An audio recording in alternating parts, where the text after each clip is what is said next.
Ал выявили, да? Выявили, значит, УКМКда жана кыйноочу жайлар бар болчу деп пыточная дегенчи. Аны барып алып жөн турса кармап, жерге жаткызып тепкилеп аны алып кетип атат. Ачык эле сөздөр болбоду. Ташиев президент болуш керек, коррупция менен күрөшөм деп жүрүп, өзү коррупционер болуп кеткени, кандайдыр бир критикаларды, Вазилин, Лизун, ушул УКМКнын ичинде ОПГ түзүлдү. Кыргызстанда бир 21ден ашык экстремисттик террористтик топтор бар. Бир күндөн кийин Кыргызстанга келди, анан тез арада чыгып кетти. Бул эмненин белгиси? Ташиев мырзанын президенттик амбициясы буга чейин да болуп келген. 11-жыл кон президенттик шайлоого катышпады эле. 15%га жакын добуш алган. Досун колдойбу, талапкерлигин коебу 2027-ге же оппозицияга кетеби? Ачыгын айтайын, Кыргызстанда ар бир экинчи кыргыз президент болом деген ой бар окшойт да. Бизде ошондой акыркы жылдары ошондой психология пайда болуп калыптыр. Саламатсыздарбы, урматтуу эксклюзив KG каналынын көрөрмандары. Бүгүн сиз менен мен журналист Семетей Аманбеков.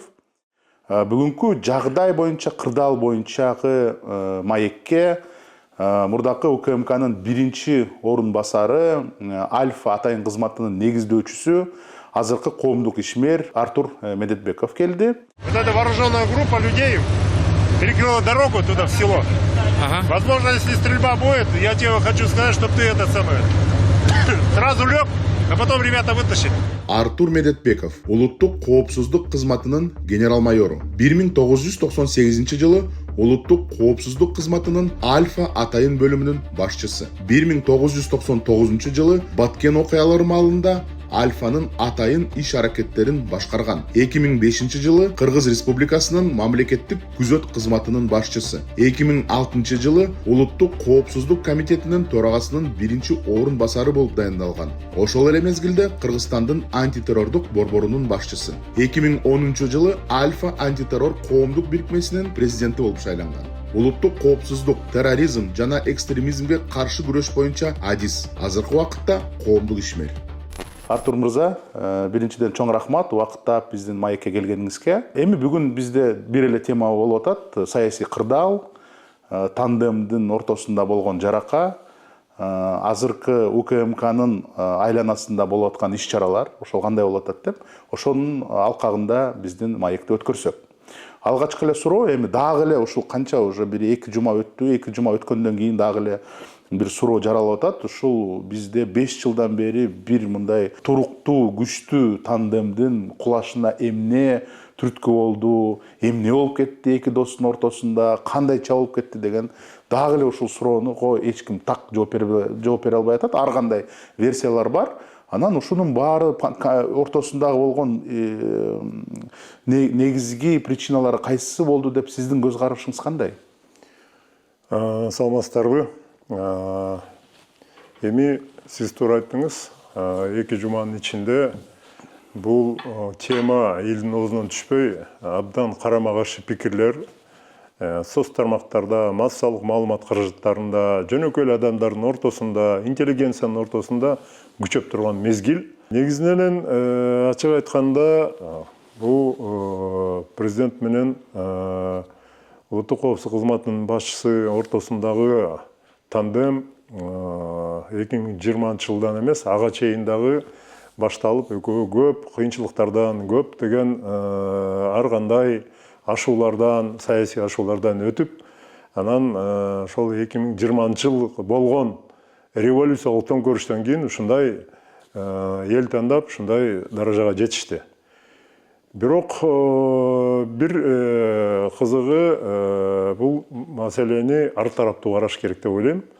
Бир тараптуу караш кыйын. Ошонун негизинде мен айтар элем, ошол 2020 жылы келген менен алардын жанында дагы көптөгөн колдоочулары, андан тышкары булар менен чогуу иштешип келген. Анан ошол 20 жылы ошол булардын бийликке келишине демократиялык жол менен жардам берүүсүндө жүргөн мындай өздөрүнүн жактоочулары көп иштерин жасады. Анын ичинде биринчи кезекте Ташиев мырза дагы өрчүндүү бир ролду ойноду. Бирок ошону менен бирге, ошолор келгенден кийин элдин социалдык тармакта, коомдо пикиринин негизинде жаштар келсин, тазалар келсин деген максат болгон. Биздин мамлекетти оңдойлуу, мамлекеттин ичиндеги болуп аткан көрүнүштөр, коррупциялык, ОПГ, андан тышкары көптөгөн кылмыштуу көрүнүштөрдүн баары жогош керек, мамлекет өссүн деген. Ошол максатта кадрдык саясат маселеси толугу менен өзгөрүп, жаңы күчтөр, жаңы жаштар, жаңы адамдар келип иштей баштады. Бирок тилекке каршы ошол иштегендердин көпчүлүгү ар кандай себептер менен, көпчүлүгү коррупциялык кандайдыр бир схемаларга илинип, коррупциялык шуулданган жумуштар менен илинип отуруп, жумуштан кетип, баягы ар кандай бир коомчулукта негативдик түзүлүштү алып келди. Элдин талдоосунда калды. Анан ошонун негизинде улуттук коопсуздук кызматынын башчысы саясий чөйрөдө жүргөн улуттук коопсуздук кызматынын өзүнүн баягы спецификасы бар, өзүнүн баягы мындай ыкмалары бар, оперативдик жана башка кызматтын мындай көп учурда биле турган, билинбей турган атайын мындай методдор бар. Ошого албетте жаңы башчы мындайча айтканда билбегени менен, бирок ошого билүүгө аракет кылып жүрдү. Ошону менен бирге ушул кылмышка каршы күрөшүүдө, коррупцияга каршы көп бир орчундуу иштерди жасады. Кустурганы кустурулду, көптөгөн мамлекетке бюджетке акча төгүлүп, иштер боло баштады. Бирок бир кемчиликтердин бири болгон, биринчиден бул вице-премьер болду дагы күч структураларынын куратору, ошону менен бирге чек ара кызматындагы, күзөт кызматындагы, улуттук коопсуздук кызматынын өзүнүн көптөгөн баягы багыттары бар. Чалгындоо, контрчалгындоо, терроризм, экстремизм, кибер коопсуздук, конституцияны коргоо, ошону бирге жанагы ушул кылмышка каршы күрөшүү иштерин жүрүшүндө бул кишинин мындайча айтканда контролдоо же болбосо ошолор боюнча иштөө процесстери көп учурунда убактысы жеткен эмес, контролго же болбосо аны иликтөөгө толугу менен дагы мүмкүнчүлүктөр аз болуп калган. Бирок баарын башкарууда өзү алып жүргөн, өзүнө топтоп койгон да. Ал эми анын жанындагы же ошол жакта тарапта иштеген башчылар кандайдыр бир деңгээлде баягы госкоромдук болгон ушул баягы башчылыкка. Өз алдынча иштөөдө же өз алдынча кандайдыр иштерди жүргүзүүдө мындай чабалдык кылып койгон. Ошону менен бирге көп учурда акыркы убакта ошо 5 жылдын ичинде жанагы чарбалык хозяйственный жумуштарга да аралашып кеткен учурлар болгон. Улуттук жол оңдоо боюнча, же болбосо жанагындай ар кандай объекттерди куруу боюнча, андан тышкары мынагы укук коргоонун негизинде милициянын, прокуратуранын кээ бир компетенциясына кирген жумуштарды өздөрүнө мындайча айтканда аралашып алып койгонда. Эми бул жерден ушунун баардыгы албетте кандайдыр бир деңгээлде анын тегерегиндеги адамдарга, ошонун бирге өзүнүн кол алдында иштеген кээ бир жанагы орто, жогорку деңгээлдеги башчыларга бир өзүнчө бир мындай контролсүз бир белги түзүп койду. Алар баягы доклад берип иштеп атабыз, баарын жасап атабыз дегенин бирге кандайдыр бир өздөрүнчө бир группа түзүлүп, ошол группалар кээ бирлери өзгөчө мына коррупция боюнча ушул кылмышка каршы күрөшүүдө бир мыйзамсыз топторун түзүп, ошол мыйзамсыз иштерди жасаган кемчиликтер да пайда болуп калды. Ага убагында жакшы көңүл бурулбай калган, ачык сөз. Мисалы 2023 жылы жанагы Керемет банктан бир 23 миллион доллар уурдалып кеткен. Ага ошону уурдап, же болбосо ошону чыгаргандардын уюштуруучусу, аткаруучулары ошо улуттук коопсуздук кызматынын ошол коррупцияга каршы күрөшүү боюнча кызматкерлери ошого шектелип, кармалып, кийин ошол кайра ордуна келген. Бирок ошондой мындайча мисал болгон. Коңгуроо болгон экен. Коңгуроо ошондой эле болгон. Бирок тилекке каршы ошол коңгуроодон жакшы бир мындай сабак алуу болгон эмес экен да. ага ырабай башка кызматкерлер ошого байланыштуу өз иштерин баягы ыплат иштерин жасап жүргөнү белгилүү боло баштады. Ташиев мырзанын жанындагы жактоочулары, жакындары кандайдыр бир деңгээлде ар кандай шылтоолор менен, ар кандай себептер мененби бийлик бутактарынын көп жетекчилери болуп калышты. Бирок тилекке каршы ошол бийлик бутактарынын жетекчилери болуу менен бирге кандайдыр бир деңгээлде ошол жактоочулардын ортосундагы кызматкерлер менен жана мамлекеттик кызматта иштеген бүгүнкү күндөгү кызматкерлердин ортосунда кандайдыр биринде экономикалык сферага байланыштуу, бийликке байланыштуу талаш тартыш буга чейин дагы болуп калды и болуп келген. И ошонун бардыгы массалык маалымат каражда социалдык тармакта көп жолу айтылып келди. Бул Ташиевдин кишиси, бул президенттин кишиси, анан кийин булардын ортосундагы ар кандай карама-каршылыктар болуп атат деп канча сөздөр болуп келди. Бирок ошого байланыштуу Ташиев бир нече жолу баягы интервью берип, президенттик шайлоого барбайм, баары иштеп атат, ушундай деп өзү Президентти колдойм деген да. президенттик толугу менен колдойм деп ар кандай билдирүүлөрдү да айтып жүрдү. Бирок ошого карабай акыркы мына 25-жылдары ушул багыттагы маалыматтар абдан күчөй баштады. Экинчиден, ачыгын ачык керек, жанагы коррупцияга каршы күрөшүүдө, ОПГга каршы күрөшүүдө акыркы убакта Ташиев мырзанын авторитети абдан эл арасында абдан жогорку деңгээлге чыга баштады. Эми ага жанагы жасаган иштери боюнча, экинчиден соц тармактарда билинип билинбеген авторлордун негизинде өзүнчө көп жанагы чыгармалар чыга баштады. Мисалы үчүн Баткенге барып бир жол ачабы, же бир Ошко барыппы, же Таласка барып, ар кандай бир мероприятияларга постоянно Ташиев боюнча маалымат берип, ал боюнча кандайдыр бир деңгээлде алдын ала мындай бир шайлоо процессине даярдангандай көрүнүштөр пайда боло баштады да. Саясий пиар катары. Саясий пиар десек да болот, шайлоого даярдангандай да бир көрүнүштөр пайда боло баштады да. Ошол анан ачык эле сөздөр болбоду. Ташиев президент болуш керек, бул жакшы эми ал комментарийларда тиги башка бир журналисттер же болбосо башка кээ бир саясий ишмерлерде бул боюнча интервью бергенде айтып келишти. Ушундай экинчи президент Ташиев болот, экинчи президентке ушуну коюш керек, ушундай деген маалыматтар чыга баштады ачык эле. Ошого мындайча азгырылып же ошондой маалыматтарга сугарылып, ошонун негизинде жанагы кээ бир депутаттар, андан тышкары кээ бир саясий ишмерлер мына 8-февралда чыккан жана 75 мына саясий ишмерлердин чыгармасы дейин, кавычка, же болбосо жанагы каты чакыруусу ошого белги болуп калды да. Эми ошол чыккандан кийин албетте элдин ортосунда эки тараптуу карама-каршы пикирлер жайыла баштады абдан көп. Андан кийин ачыгын айтканда берки улуттук коопсуздук кызматынын кээ бир кызматкерлери боюнча ошо 5 жылдын ичинде ар кандай маалыматтар түшкөн, айрым кызматкерлер боюнча арыздар түшүп турган, анан акыркы убакта дагы көп түшө баштаган.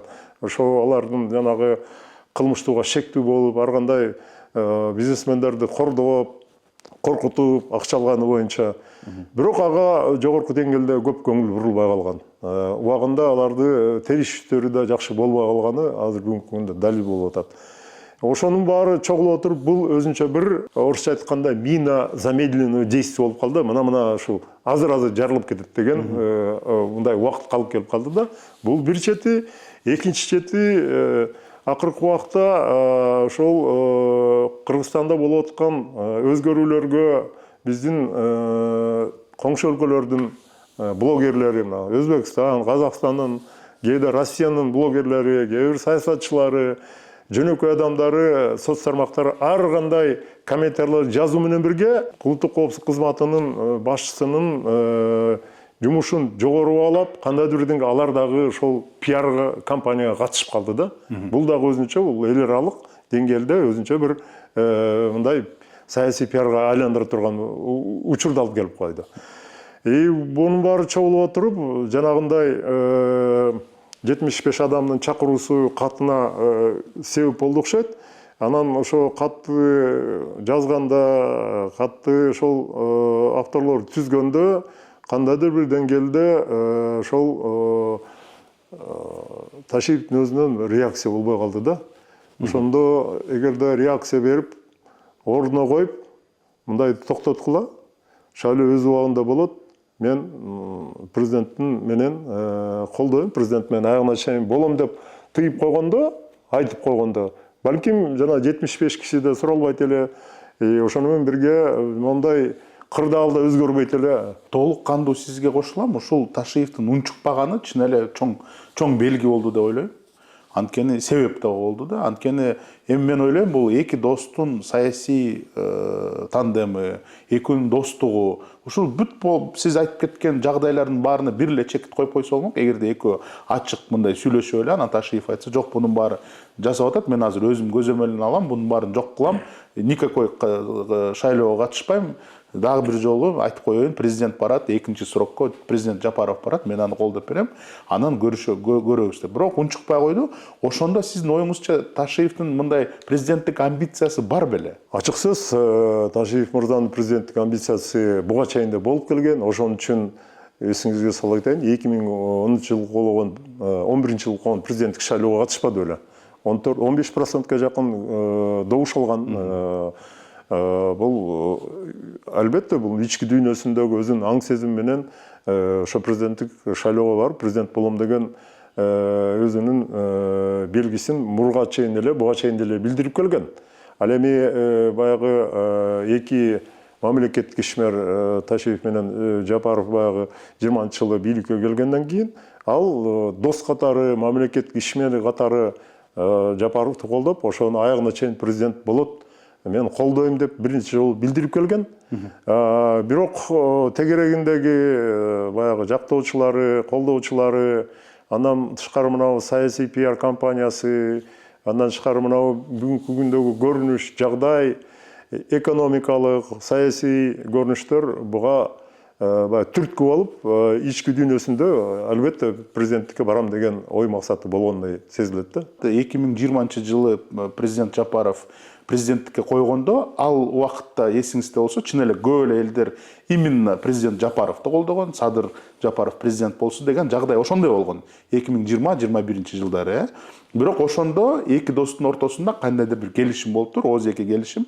Биринчи мөөнөттө Садыр Жапаров отурат, экинчи мөөнөттө Камчыбек Ташиев отурат деген кандайдыр бир кол алуу болгон деген сөздөр бар да. Ошо чынбы деп ойлойсузбу?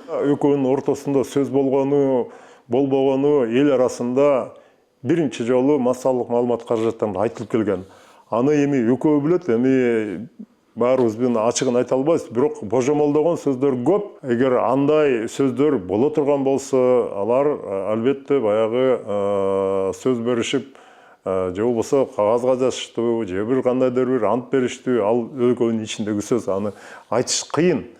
Алардын өзүнүн ичинде. Бирок кандай болбосун, бири-бирине официалдуу түрдө айткандан кийин, мен сени колдойм, сен президенттикке талапкерлигиң болот, буюрса деп биринчи жолу айтылгандан кийин, демек андай сөздүн болушу мүмкүн эмес. Мен өзүм жеке оюм. Эгерде ошондой сөз болсо, анда жанагы сөздөр айтылбайт эле официалдуу түрдө. Демек андай сөздөр болгон, балким жанагы баягы тамаша катарында айтылган сөздөр болушу мүмкүн. Эсиңиздерди салсак, баягы Садыр Жапаров президент болгондон кийин Ташиев улуттук коопсуздук кызматынын башчысы болгондон айтып чыкпады. Мен өз милдетимди аткардым, досумду президент кылганга жардам бердим депчи. Бирок ошондон кийин биринчиден кийин Садыр Жапаров айтты. Мен президент болдум, Садыр тиги Ташиев дагы мендей эле адам деп. Мендей эле жетекчи деп айтпады ошондочу. Балким ушул жактан кандайдыр деңгээлде өзүнчө бир саясий карт-бланш берип, мындай көп мындай бийликти берилгендей сезилип, ошонун негизинде акыбал мына бүгүнкү акыбалга алып келип коюшу мүмкүн да. Ошон үчүн бул жерден биз билбеген, бизге билинбеген көптөгөн маселелер экөөнүн ортосунда болгон. Эми алар мындан кийин экөөнүн ортосундагы достугу саясий чөйрөдө болбосо дагы жөнөкөй адам катары боло берсин, тынчтык алып келе берсин, коопсуздук алып келе берсин. Ал эми жөнөкөй адам катары, жаран катары балким бул сөздөр экөөнүн ортосунда дагы болушу мүмкүн, аны биз билбейбиз. Туура айтасыз. Азыр стабилдүүлүк жана биздики тынчтык бул эң биринчи биздин мамлекетте болгон турган нерсе. Ошону камсыздоо үчүн бүт аракеттин баарын жасаш керек. Дагы бир жаралган суроо бул эмне үчүн Камчыбек Ташиевди ушул Германияга кетип, жана ооруканага жаткандан кийин жумуштан алып койду. Бул жакта болгондо күчү жетпейт беле, же ошондой бир кандайдыр бир момент менен воспользоваться эттиби деген суроолор болуп атат. Эмне үчүн именно Германияга кеткенде ушул жумуштан алынды деп ойлойсуз? Мен тарыхка кайрылайын. Эсиңиздерде экен, мынабу Советтер Союзунун абагында Хрущев деген Советтер Союзунун жетекчиси болгон. Биринчи секретарь. Биринчи секретарь. Ал киши ошол Крымда, Кара деңиздин жээгинде эс алганы барып келгенден кийин, эс алганы барганда Пицунда деген. Пицунда Абхазияда. Ошол жерде эс алып жүргөндө телефон менен чалышып, сиз уже жумуштан алып койду, келериңиз менен кеттиңиз дегенде ал жана Киевский военный округка, андан тышкары бир нече өзү ишенген аскер кызматчыларына чалса, баарынын телефону иштебей, ошол бойдон өзү келгенден кийин баарын түшүнүп, алынганын билип калган. Горбачев 1991 жылы теге Форбста эс алып жүргөндө ал дагы ошондой тагдырдын кесепетинен жумуштан кеткен. Мисалы үчүнчү, жактан жүргөндө алынып калганда элдин көбү, карапайым эл же бул колдоочулары, жактоочулары буга мындай социалдык тармактарда бүгүнкү көчөдө деп коелучу, көчө шартында кандайдыр бир маалымат дүрбөлөңүн жасап жүрүшмөк. Бул ачык сөз. Маалымат дүрбөлөң жасап, эмне үчүн болбойт, андан кийин деле канча деген мындай маалыматтар түшүп турду. Бирок Камчыбек Ташиев Германияга кетпей калганда кандай кылмак? Мүмкүн жанагындай стендин алмаштырганга кажети жок болуп калса. Бирок менимче кетпей калганда дагы жанагы фактылардын негизинде 75 киши кайрылбадыбы? Андан тышкары кээ бир кызматкерлер уже баягы тергөөчүлөрдүн, кызматкерлердин кылтагына илинип, уже шектүү боло баштабадыбы? Ошолордун негизинде бул экөөнүн ортосундагы баягы саясий ажырым болмок баары бир эле.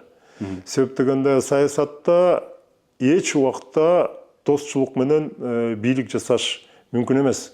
Анын баары убактысынча болот. Саясатта дайыма мамлекеттик же болбосо элдин кызыкчылыгы биринчи орунга келген. Ошонун негизинде президент болобу же кол башчы болобу, алар дайыма ушуга абдан кылдаттык менен көңүл бурган. Эгерде мындай акыбалды терең изилдеп, буга бир терең баа берип карабаса, анда мамлекетте абдан бир катуу карама каршы күчтөр бири-бирине каршылык көргөзүп, башаламандык алып келип коюшу мүмкүн да. Ошон үчүн мамлекеттин элдин кызыкчылыгы үчүн көп учурда ушуга окшогон чечимдер чыгып калат. Анан Камчыбек Ташиев тез арада жанагы стендин алмаштырбай эле ошол эле бир күндөн кийин Кыргызстанга келди. Анан тез арада чыгып кетти. Бул эмненин белгиси? Эми Камчыбек Ташиев бул өзү характери боюнча аябай эмоционалдуу, экспрессивный киши да. Анан кийин кээде тез эле чечим кабыл ала коет, кээде мындайча айтканда анализ боюнча анализди шашпай кабыл алыш үчүн жанында тегерегинде кишилер аз болуп калыш керек, мындай кеңеш берип, кандай кылыш керек деген ой пикирди айта турган. Анан экинчиден өзү айтып кетет, күтүлбөгөн деп. Анан эмне болуп кетти, билейинчи, тезирээк барып сүйлөшөйүн досум менен деп учуп келген себеби ушул болду керек. Биринчи, экинчиси жанагы 75 киши ошол убакта уже 5-өө кармалып калгандары сурала баштады го. Анан ал боюнча да билейин деди. Эмне үчүн мен ага тиешем жок, билдирүү берейин деп, сүйлөшүп алайын деп келди болуш керек да. Мен ойлойм. Эми ар ким ар кандай ойлошу мүмкүн. Ал боюнча дагы сүйлөшүүлөр болуш керек деген ойду жаратат элем да. Себеп дегенде алардын Камчыбек Ташиевке эч кандай тиешеси жок. Булар өздөрүнчө баягы булардын кээ бир колдоочуларынын провокациясын, чакырыктарынын негизинде болгон кат болуш керек деген максатта баарын тактап, аныктап, ордуна коеюн. Ошонун негизинде балким башка чечим болобу деген максат менен ушунун баарын жагдайын билейин деп тезирээк келген себептердин бири ошол болуш керек деген ой максаттамын да. Анан үчүнчүсү эми баягы бул киши эмгеги сиңип, элге абдан жакшы таанымал болуп калгандан кийин кээ бир түшүнбөгөн колдоочулары, жактоочулары, кээ бир учурда ошо буну жакшы көргөн адамдар мындай көчөгө чыгып кетпесин, кандайдыр бир опурталдуу окуяны жасабасын деген максат менен да келиши мүмкүн. Себеп дегенде канткени менен бул кишинин баягы авторитети чоң, тилин угат да. Анан жоопкерчилиги да бар. Албетте жоопкерчилиги бар да. Эгерде бул киши менен сүйлөшпөй туруп эле жанагы 75 киши кат жазгандай көчөгө чыга калып, ордуна коюп Камчыбек Ташиевди деги андай мындай деп чакырык жасап, кыйкырык жасап, анан кийин баягы правопорядокты бушса, анан провокация болсо, бул дагы башаламандыкка алып келет да. Кээ бир депутаттар бул боюнча кыйкырып чыгышпадыбы? Эмнеге чыкпайт, эмнеге сүйлөбөйт, ал эле бул депчи. Бул дагы кээде мындайча өзүнчө бир туура эмес чакырык да. Сүйлөй турган, айта турган кишилер ар бир нерсени анализдеп, тактап туруп, анан кийин элдин кызыкчылыгы үчүн, мамлекеттин тынччылыгы үчүн айта турган сөзүн, айта турган анализин айтышат. Анан жөн эле кыйкырып андай мындай деген бул туура эмес да. Чын эле Камчыбек Ташиев бул жактан абдан чоң данышмандыгын көрсөттү. Анткени ар кандай сөздөр болуп атты. Эми күч структуралары колунда бар, өзүнүн кичи мекенинде дагы, башка региондордо дагы көп мындай тарапташтары бар. Ошо менен колдонобу, колдонбойбу деген суроолор жаралды.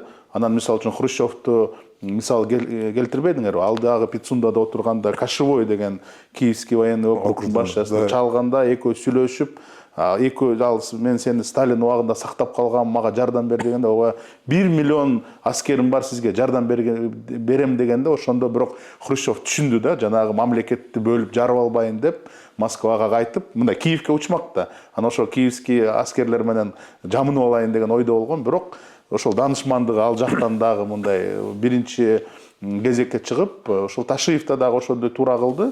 Бирок эми бунун тагдыры кандай болот деген суроо жаралып атат. Камчыбек Ташиев оппозицияга кетеби, же президентти келе жаткан мөөнөттү колдойбу, же өзү талапкерлигин коебу? Мына Facebook'та мурдакы президент Алмазбек Атамбаевдин уулусу Сейтек Атамбаев жазыптыр. Эми Испанияга барсаңыз, атамды мындай провокацияга алдырбаңыз, ал эмоционалдуу киши, кандайдыр бир союздарды түзбөңүз деген бир чакырык кылыптыр. Ошондо сиздин оюңузча эмне кылат эми Камчыбек Ташиев? Досун колдойбу, талапкерлигин коебу 2027-ге, же оппозицияга кетеби? Ачыгын эле айтайын, Кыргызстанда ар бир экинчи кыргыз президент болом деген ой бар окшойт да. Бизде ошондой акыркы жылдары ошондой психология пайда болуп калыптыр. Туура. Себеп дегенде комментарийларга же болбосо кээ бир соцтармакта жазганда, мен президент болсом, мен мындай кылмакмын, мен мындай бир бүт баары көп жазышат, кыйратмакмын деп айтышат да. Биринчиден, экинчиден эми бул абдан орчундуу, өтө кыйын, татаал нерсе да. Ал киши үчүн бүгүнкү күндө абдан кыйын. Баягы орусча айтып коет, борьба мотивов деп коет да. Кандай мотив менен бул жакка барам, кандай мотив менен бул жакта калам, же шайлоого барам деген өзүнүн баягы психология жактан баягы күрөшчүсү болуп атат, аң сезимден, бул ачык сөз. Анан киши эми баягы дарыланып атат. Дарылангандан кийин кичине токтоп, баягы өзүнүн кээ бир жактоочулары, кеңешчилери менен телефон аркылуу болсо сүйлөшүп, аз болсо дагы бир анализ жасап аткан учурда ал үчүн. Анын үстүнө ага мына чет жакка кетерден мурда президент менен сүйлөшүп кеткен турбайбы, ичара. Экөөбүз сүйлөшүп кеткенде абдан жакшы болду. Себеп дегенде экөөбүз сүйлөшпөй калганда коомчулукта абдан көп туура эмес пикирлер жарала баштаган. Кээ бир паникалык случайлар да боло баштаган да. Ошон үчүн бул киши ал жактан дарыланып толугу менен бияка келгенден кийин анан албетте дагы бир жолу президент менен жолугушум мүмкүн. Дарыланып келдим. Мындай ден соолугу жакшы. Эми жанагы саясий же мамлекеттик жумушка барбаса дагы саясий чөйрөдө кала берет. Саясий чөйрөдө бул кишинин өзүнүн бир орчундуу орну бар. Экинчиден ошол 5 жыл улуттук коопсуздук кызматында иштеп калгандан кийин бул киши деле түшүндү, мамлекеттин коопсуздугу, мамлекеттин тынччылыгы, элдин тынччылыгы любой бийликтен жогору турат экен. Ошон үчүн ар кандай бир туура эмес иштерге кеңешчилери, колдоочулары айтса дагы барбайт болуш керек. Себеп дегенде түшүнөт. Бирок азыр ден соолугун оңдоп алып, саясий чөйрөдө баягы журналисттер менен жолугуп, ар кандай саясатчылар менен жолугуп, өзүнүн ой пикирин билдириши мүмкүн. Пресс-конференцияны берем дегенден кийин убагы келгенде берет болуш керек.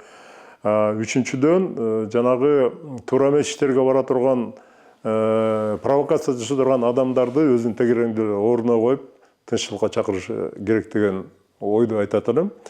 Эң негизинен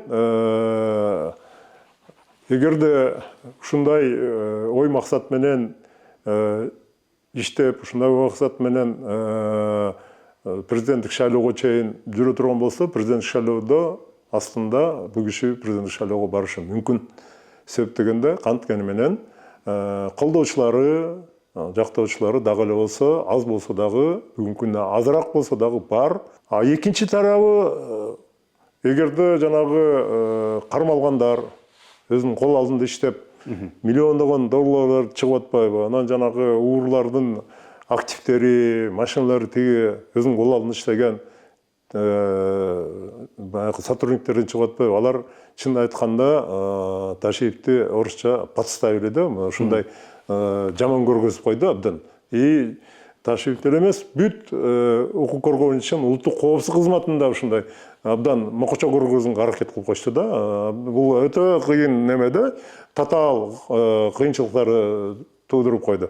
Жалпы кызматка шек күмөн келтиришти. Жалпы кызматтын аброюн кетиргенге аябай шек келтирип койду.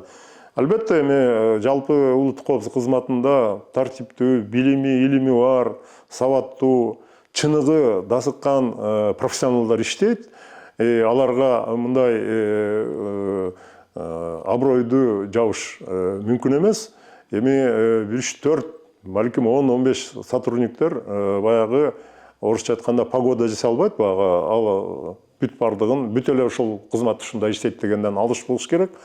Экинчиден басап айтарым, улуттук коопсуздук кызматында негизинен 2 управление ошол коррупция, контрабанда, должностное преступление каршы күрөшүү болду. Мурун АКС, азыр 6-управление менен эле, анан конституциялык законду, мыйзамды коргоо боюнча 2 управлениенин кызматкерлери гана ушундай күнөө деп коелу, же болбосо шек төрөлүп атат да ошонун негизинде. Себеп дегенде экинчи баягы управлениянын балдары кээ бир журналист болобу, кээ бир блогерби, кээ бир саясатчылар болобу, күнөөсүз кармалып калды, же болбосо шектүү болуп кармалып калды, же болбосо буларды атайын ушундай жасап койду деген эл арасында, коомчулукта көп сөздөр болуп атпайбы? Ошонун негизинде улуттук коопсуздук кызматына дагы мындай шектүү айыптарды көргөзүп атышпайбы? Ошондон алыс болуш үчүн албетте бул 2 управление боюнча балким келечекте баягы подотчетный кылып бир өзүнчө президенттин алдында чакан уюм болсо, 10-чу управление МВДнын дагы кызматкерлери ушул тарапта иштегенден кийин алар дагы бир ушул өздөрүнүн багыты боюнча отчет берип, же болбосо контроль болуп турса, бир туура багытта көп иштер болот эле да, негизинен. Бирок бүгүнкү күндөгү акыбалда а киши барганы менен бирге ошол негизинен шайлоо процесстеринде окуялар кандай болуп кетерине, акыбал кандай болуп кетерине, шайлоо процесси кандай жүрүп кетерине толугу менен коопсуздуктун камсыз болушуна кепилдик бериш өтө кыйын. Себеп дегенде локалдуу дегеним местный, жергиликтүү көп жерлерде баш ийбегендик, кандайдыр бир деңгээлде шайлоодун жанагы чыккан толугу менен маалыматына күмөн санамдуулук, ишенбөөлүк пайда болушу мүмкүн.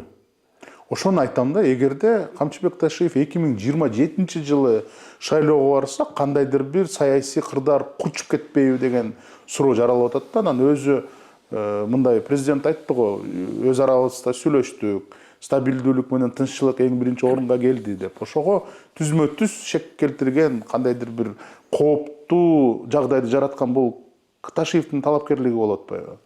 Эми шайлоого жекеле эки киши барбаса керек. Садыр Жапаров менен Эми биз түшүнүп атабыз. Эң негизгиси экөө эле болот да. Үчүнчүдөн башка дагы бир жаш прогрессивдүү дасыккан жаштардан да барышы мүмкүн. Аларды да колдойбуз. Булар өздөрү иштеп бүттү. Биз ушу жаштарды колдойбуз дегенде өзүнчө бир жаңы багыттагы саясий демократиялык күч пайда болушу мүмкүн. Аларды колдоп, анын аркасында турган дагы саясий топтор да болушу мүмкүн. Себеп дегенде шайлоого чейин дагы 1 жыл бар. 1 жылдын ичинде саясий чөйрөдө көп нерсе өзгөрүшү мүмкүн да. Ошон үчүн мен айтар элем, Ташиевдин барышы толугу менен ыктымал. Бирок жанагындай өзү көргөн Кыргызстанда ошол башаламандык эмне акыбалга алып келерин билет. Эгерде кокус жана жактоочулар бир провокация жасай турган болсо, ошон үчүн өзү биринчиден болуп аларга жол бербейт болуш керек, токтотот. Андай болушу мүмкүн эмес. Бирок баары бир эл деген эл, человеческий фактор деп коет.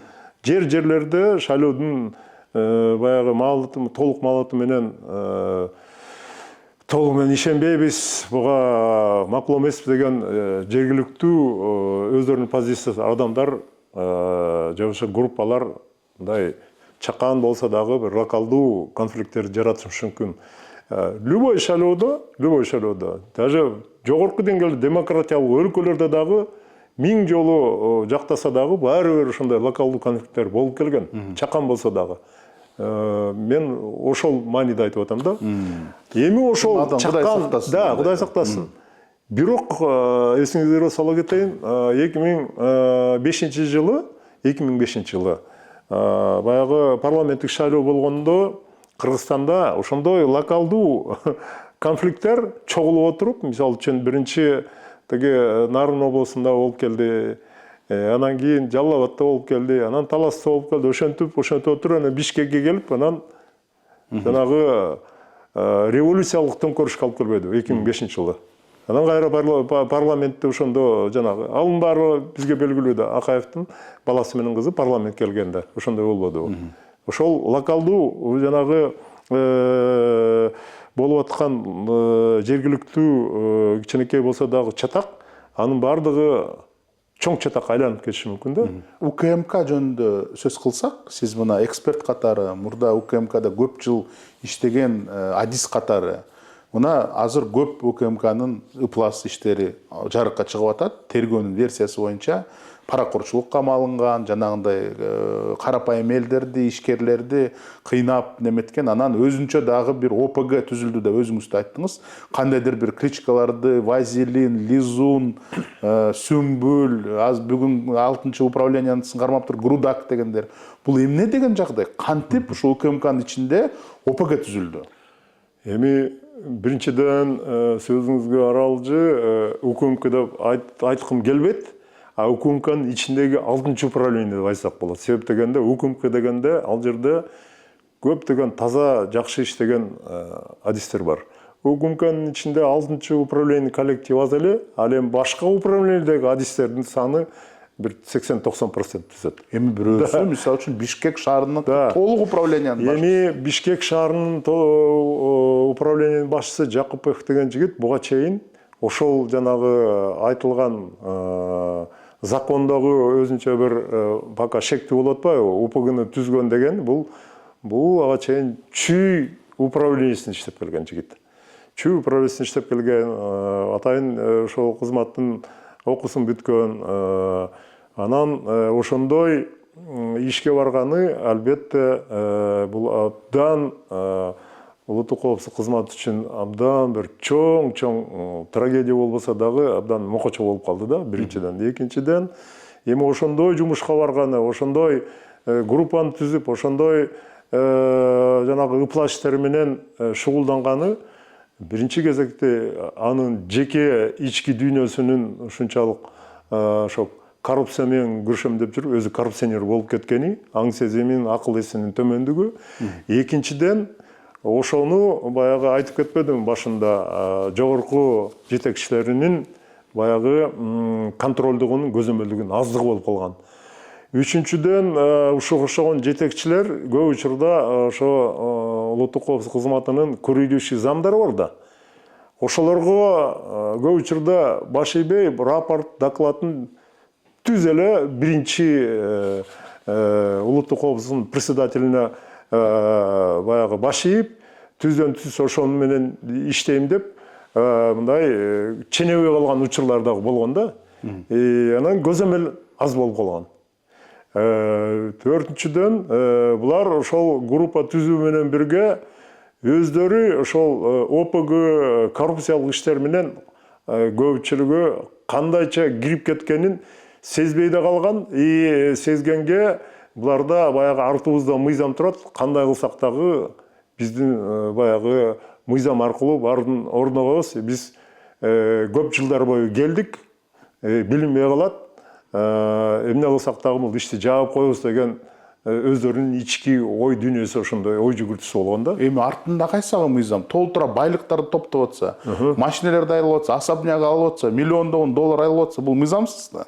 Мунун баары мыйзамсыз. Артында мыйзам дегени, мен начальник управления болсом, ага эч ким тийише албайт. Мен деген акырын аны ошондой чыккандын баягы туура эмес иш жасады деп кармап коюшу мүмкүн, камап коюшу мүмкүн деп. Эми ошолор уурдап атканда же ошолор ыплас менен иштеп атканда улуттук коопсуздук кызматынын жетекчилери буга атайын управление бар, служба собственной безопасности. Ошолор караш керек эле, көзөмөлдөш керек эле. Бул каяктан байып атат?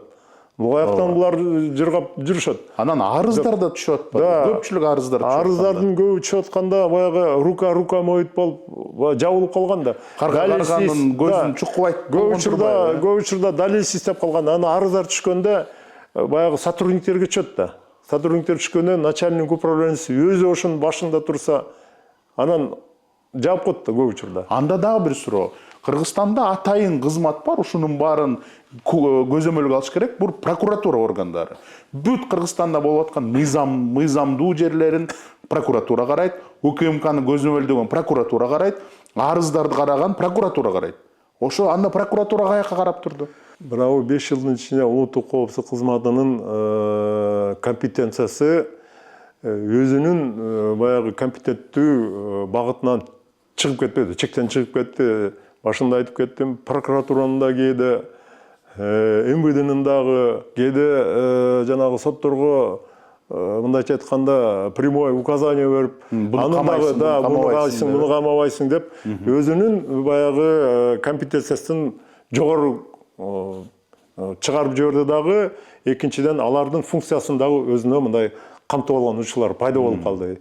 Ошонун негизинде алар да чочуп калышты. Себеп дегенде акыркы 5 жылдын ичинде прокуратурадан, сот системасынан, МВДдан көп кишилер дагы кармалып кетти. Жетекчилери бар, айрым ортодо иштегендери бар. Анан алар чочуп калышты. Анан көп учурда баягы алардын башкаруу системасында баягы бул нуждуна эле убактылуу кандайдыр бир пауза болуп калды да. Раз контора комитеттен келди, жанагы 6-управлениянын балдары, буларда материалдар бар, Анан булар баягы өз иштерин билет деди.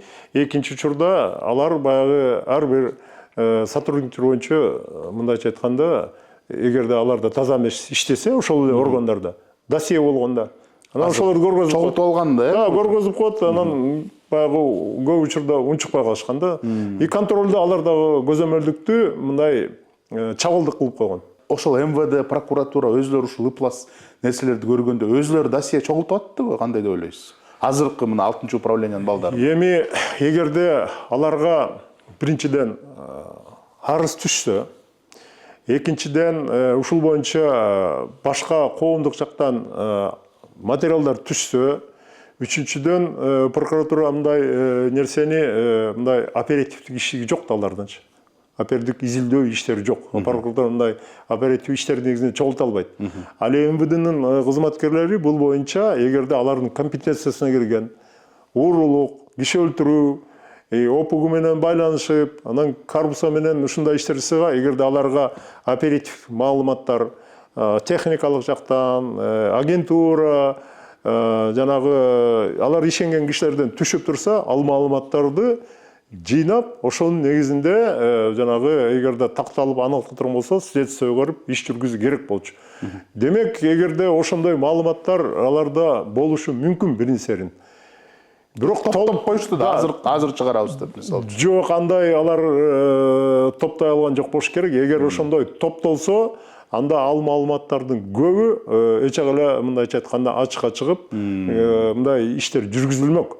Тилекке каршы аларда баягы орусча айтканда половинчатый да, жарым-жартылай маалыматтар болушу мүмкүн. Ошол эле жанагы вазелин, лизун, грудак, дагы башкалар деп ат коюп алышпады. Ал боюнча маалыматтар болушу мүмкүн. Бирок анын канчалык деңгээлде аларды кармоо боюнча, канчалык деңгээлде иштерди алып баруу боюнча буларда эрк болгон эмес биринчиден.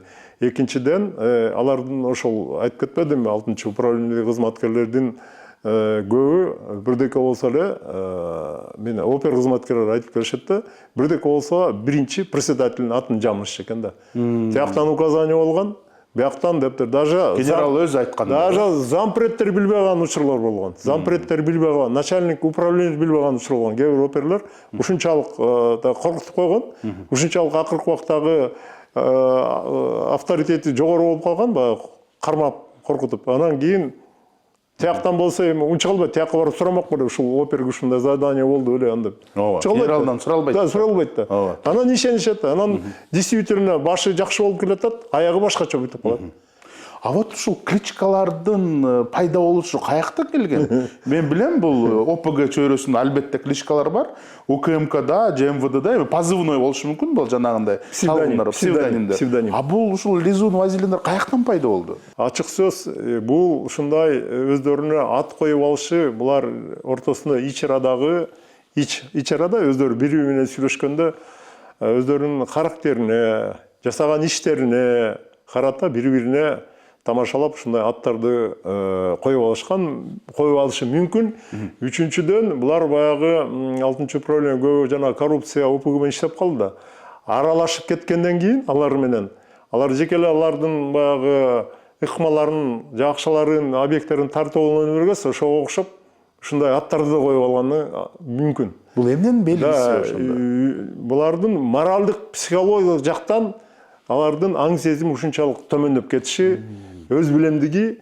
Анан дагы бир эми мен версия айтып коеюн. Булардын кээ бир кызматкерлери жанагы ОП кызматкерлеринин арасына киргизилген учурлар болгон. Мындай внедрение болгон, мындай практика. Анан кийин аякка киргенден кийин ошондой псевдоним берилип калышы мүмкүн. Себеп дегенде жанагы справка, сообщение, маалымат жазылганда фамилиясын айтпайт, Петров или Ахматов, Ташматов айтылбайт. Билинип калган. Ошол жанагы ОПГга жакын ошого окшогон аттарды да алып калышы мүмкүн да. Мындай практикада бүт эле спецслужбада болуп келген. Ошон үчүн буну ушул 4 тараптуу караш керек да. Бирок канткен күндө дагы алар ал жактан кеткенден кийин дагы ушундай аттар менен жүрүп калышы анан калып калды да бири-бирине такалып. такалып калып калды да. Бирок эми канткенин дагы бул адамдык баягы сапат деген бар, достоинство бар да. Эми буларды өздөрү ошону эшикке көчөгө чыгарбай, өздөрүнүн арасында сүйлөшүп атат. Аны эми бүт кызматкерлер МВДда, ГКМБда билип калгандай, демек булар абдан ыпластан чектен чыга баштаган да. Эми бүгүнкү күндө булар боюнча кылмышкер деп толугу менен айтыш кыйын, кылмышкерди сот аныктайт. Туура. Териштирүү иштери болуп атат, териштирүү иштери бүткөндөн кийин көп маселелер, көп булардын көрсөтмөлөрү кайсы деңгээлге чейин, жогорку деңгээлге чейин да чыгышы мүмкүн. Вот. Ак үй, көк үйгө чейин да чыгышы мүмкүн, кыргызча айтканда. Ошондо көп нерселер билинет. Кыргыздарда жакшы макал бар, бир кумалак, бир Бир кумалак бир нерсе, кармай бир кармайды. Бир кармайды чиритет деп, чын эле ушул 6-чы управлениянын балдары демек бүт УКМКга ушундай чоң күмөн жаратып шек көрсөткөн экен. Бирок кантип ойлойсуз? Неужели ушунун баарын Камчыбек Ташиев көргөн жок? Канча арыздар болду, канча жанагындай реакциялар болду. Президент өзү дагы курултайда айтты. Ушуну билбей калды ушул киши. Менимче бул киши баарын билбесе да кээ бир позицияларын билген. Билген үчүн 23-жылы жанагы Кермет бак боюнча иш козголуп, улуттук коопсуздук кызматынын кызматкерлери кармалбады, 6-чы управлениянын кызматкерлери, мисалы үчүн. Кээ бир кызматкерлер билинип калганда жумуштан айдалган учурлар да болгон. Кээ бир кызматкерлер ушундай жагдайга түзүп койгон үчүн жумуштан алып ротация болгон учурлар болгон. Бирок тилегеге каршы акыркы 2 жылда менимче ошо контроль, көзөмөл абдан төмөндөп кеткен. Ушул УКМК монстр болуп кеткенинин бир себеби анткени анын башында чоң саясий фигура турган. Камчыбек Ташиев. Жалаң эле президенттин досу, вице-премьер эмес болбогондо өзүнүн харизмасы бар, өзү көп жумуштар жасаган, өзү мындай орчундуу, фундаменталдуу киши да. Ошонун болушу боюнча УКМК ушундай монстр болуп кетти. Ал ошондой болбогондо УКМКнын тиши прокуратурага, сотко, МВДга өтмөк эмес, жанагындай ишкерлерге жанагындай кылмак эмес. Демек түзмө-түз жоопкерчилик Камчыбек Ташиевде болуп атат да. Эми мындай да, азыр коомчулукка айтып атпайбы, буга чейин көптөгөн башчылар УКМКда иштеген. Алар эмне ушундай ишти жасай алган жок. Эмне кыйратты, эмне жыргатты, мына келди деп жасады деп атты. Эми анын дагы бир себеби бар, мен айта кетер элем. Ал себеп буга чейинки улуттук коопсуздук кызматынын башчылары эч убакта мына кош бийликте болгон эмес. Кош бийликте болгон эмес. Практически кош бийликте жүрдү да Камчыбек Ташиев, биринчиден. Экинчиден, ушунчалык Ташиевдей Садыровго жакын киши болгон эмес, президентке жакын киши. Эч убакта мурдагы улуттук коопсуздук кызматкерлери, башчылары эч убакта андай даражага жеткен эмес. Мүмкүн кичине Болот Жанузаков.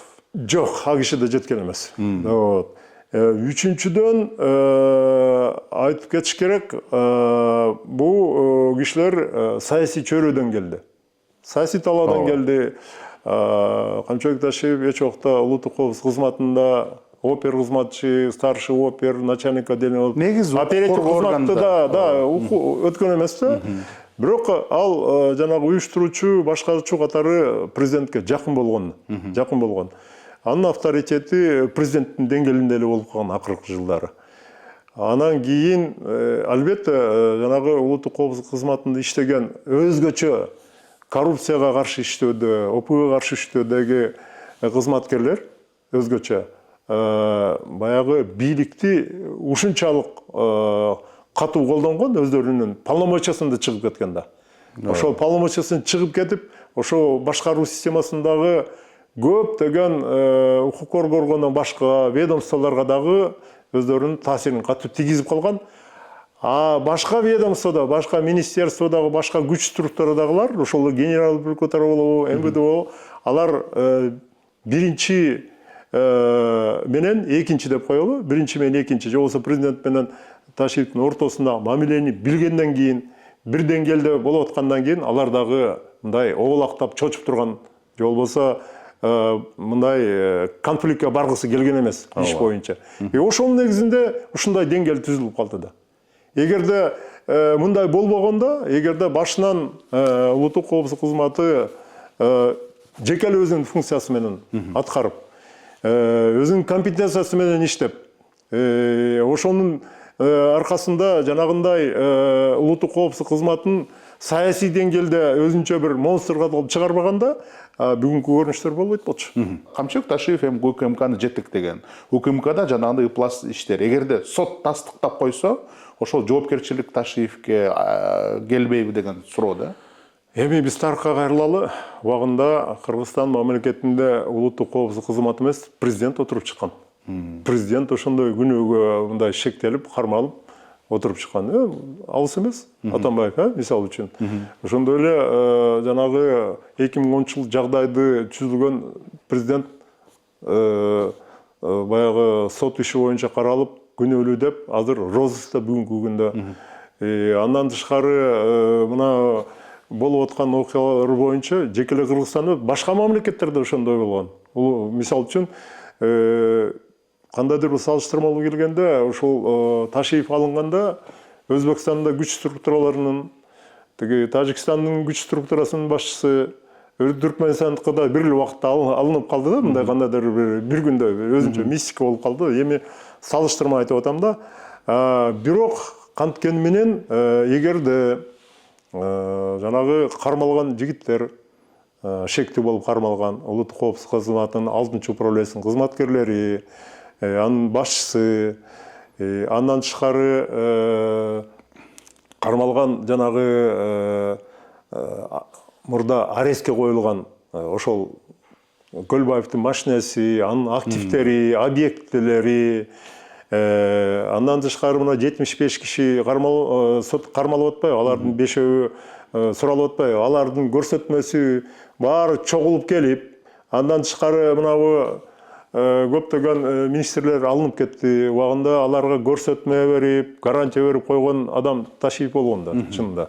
Алардын дагы мындай иш козголуп, алардын көрсөтмөсү негизинде баары топтолуп отуруп, материал ушунчалык шектүү болуп калса, бул киши дагы шектүү болуп, чакырылып, анын негизинде баары далилденип калса, кылмыш боюнча бир жооп тартып калышы мүмкүн. Себеп дегенде бул жоопкерчиликте, мындай жоопкерчиликтен эч ким мындай мыйзам алдында да, эл алдында качып кутула албайт. Себеп дегенде бул бүгүнкү күндүн мыйзамдын талабы. Себеп дегенде азыр президент айтып атпайбы, биз мыйзамды баардык жагынан жогору коюшубуз керек. Бүгүнкү күндө мыйзамдын диктатурасы болуш керек. Туура. Ар бир мына жетекчи, ар бир мындайча айтканда кандайдыр кызматкер эмес, мыйзам биринчи кезекте. Андан кийин. Мен айткам убагында 2022-жылы ошондой интервью берип атып, мыйзамсыз жол менен мыйзамдуулукту орното албайсың. Баары бир күнү болбосо, бир күнү баягы мыйзамга келебиз. Азыр бул абдан маанилүү. Анткени азыр мен мына соц тармактардан окуп атам, кээ бир укук коргоочулар айтып атат. Азыркы, мисалы үчүн, УКМКнын мурдакы кызматкерлерин кармап аткан кишилер дагы кандайдыр бир мыйзамсыз жолдорго жолун ачып албасын деген коркунучтарын көрсөтүп атат да. Мына баарыбыз билебиз, көп журналисттер жазып чыкты, УКМКда жана кыйноочу жайлар бар болчу деп жазды. Билбейм ал далилденгенби, далилденген жокпу, пыточная дегенчи. Андагы азыр далилдеш керек, бирок азыр дагы ушулардын үстүнөн тергөө өтүп атканда дагы мыйзамдын алкагында алып барыш керек деген сөздөрүн айтып атат да. Мен ошо толук кандуу сиздин сөзүңүзгө кошулам. Ошо азыр дагы кандайдыр бир жакка кайра ошо перекос болуп кетпесин деген неме болуп атат да. Мен сизди туура түшүндүм. Себеп дегенде азыр бүгүнкү күндө президенттин тапшырмасы менен военный прокуратура тергеп атат. МВД кармоо иштерин жүргүзүп атат. Ыкчам иштерин. Да, ыкчам иштерин. ГКМнын атайын бир тобу бул боюнча материалдар менен бөлүшүп, оперативдик материалдар менен иштеп атышат. Бирок тилекке каршы ошо кармоо иштеринде жүргүзгөндө кээ бир МВДнын кызматкерлери аша чапкандык кылып атат. Эми бул пока шектүү кызматкер. Ал аны эч ким далилдей элек, сотто далилдей элек. Аны барып алып жөн турса кармап, жетке жаткызып, тепкилеп аны алып кетип атат. Эми бул бандит эмес, террорист эмес.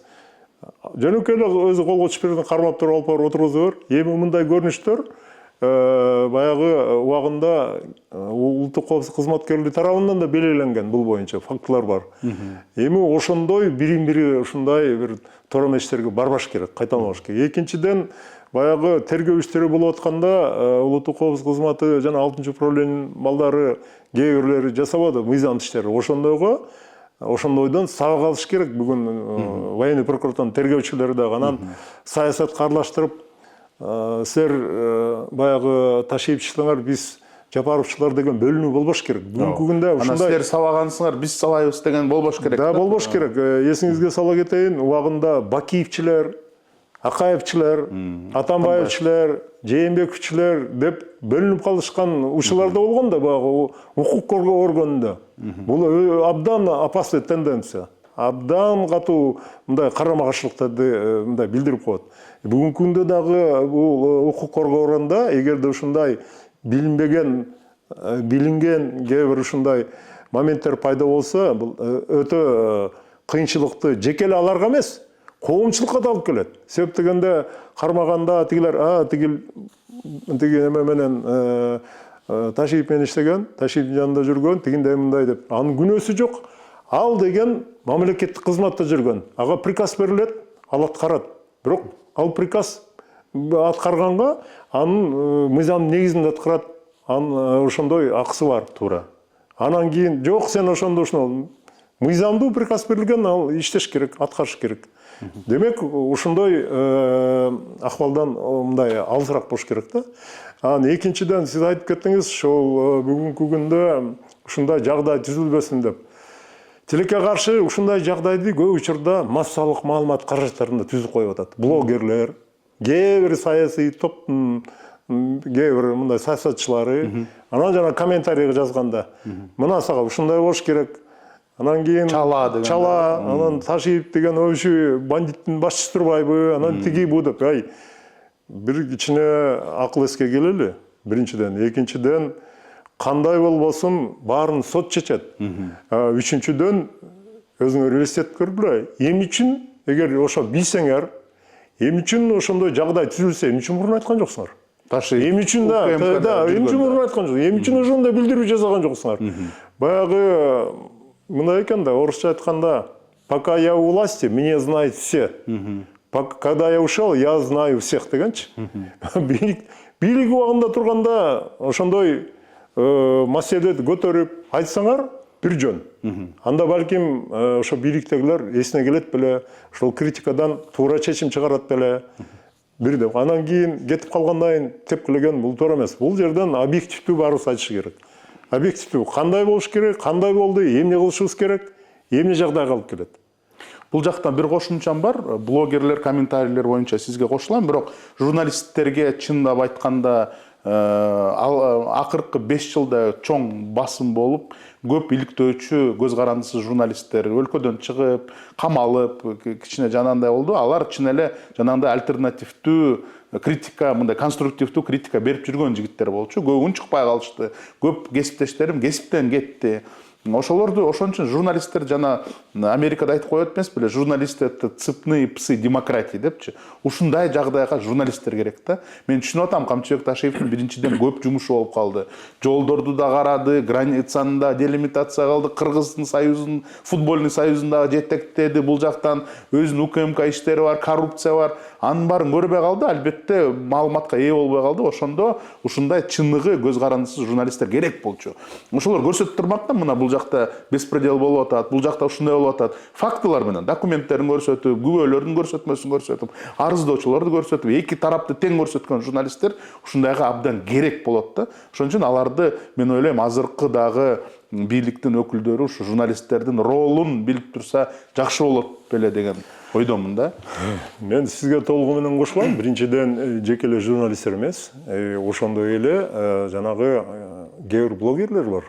Мындай профессионально бүт баарын адис катары анализдеп, тактап айта турган. Андан тышкары атайын институттар болуш керек, независимый. Независимый институттар ал жерде бир күн жасабайт аналитиканы. Алар бир киши жасабайт, бир 10 чакты киши бул боюнча постоянно систематически анализ жасап туруп, анан кийин ошо өзүнүн билдирүүсүн, өзүнүн прогнозун айтып, жеткизип турган учурлар болгон. Мындай болуш керек.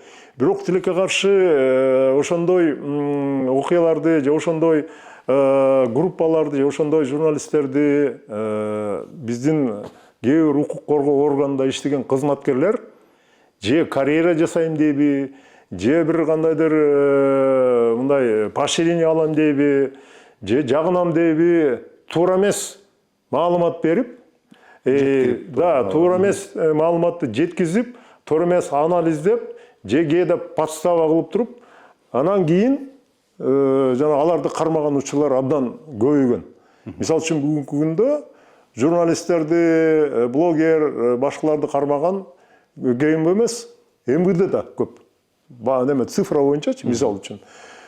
Тилекке каршы бунун бардыгы албетте мамлекеттин бүтүндүгүнө, мамлекеттин демократиялык жол менен өсүшүнө, маалыматтык коопсуздугуна, инвесторлордун көп тараптуу болуп келишине абдан чоң тоскоолдук берет. Буну мен ойлойм, бул бүгүнкү окуялардан кийин, болуп аткан кырдаалдан кийин президенттин жанында иштеген жакшы таасирлүү, мындай сабаттуу, өз ишин билген адамдар көп.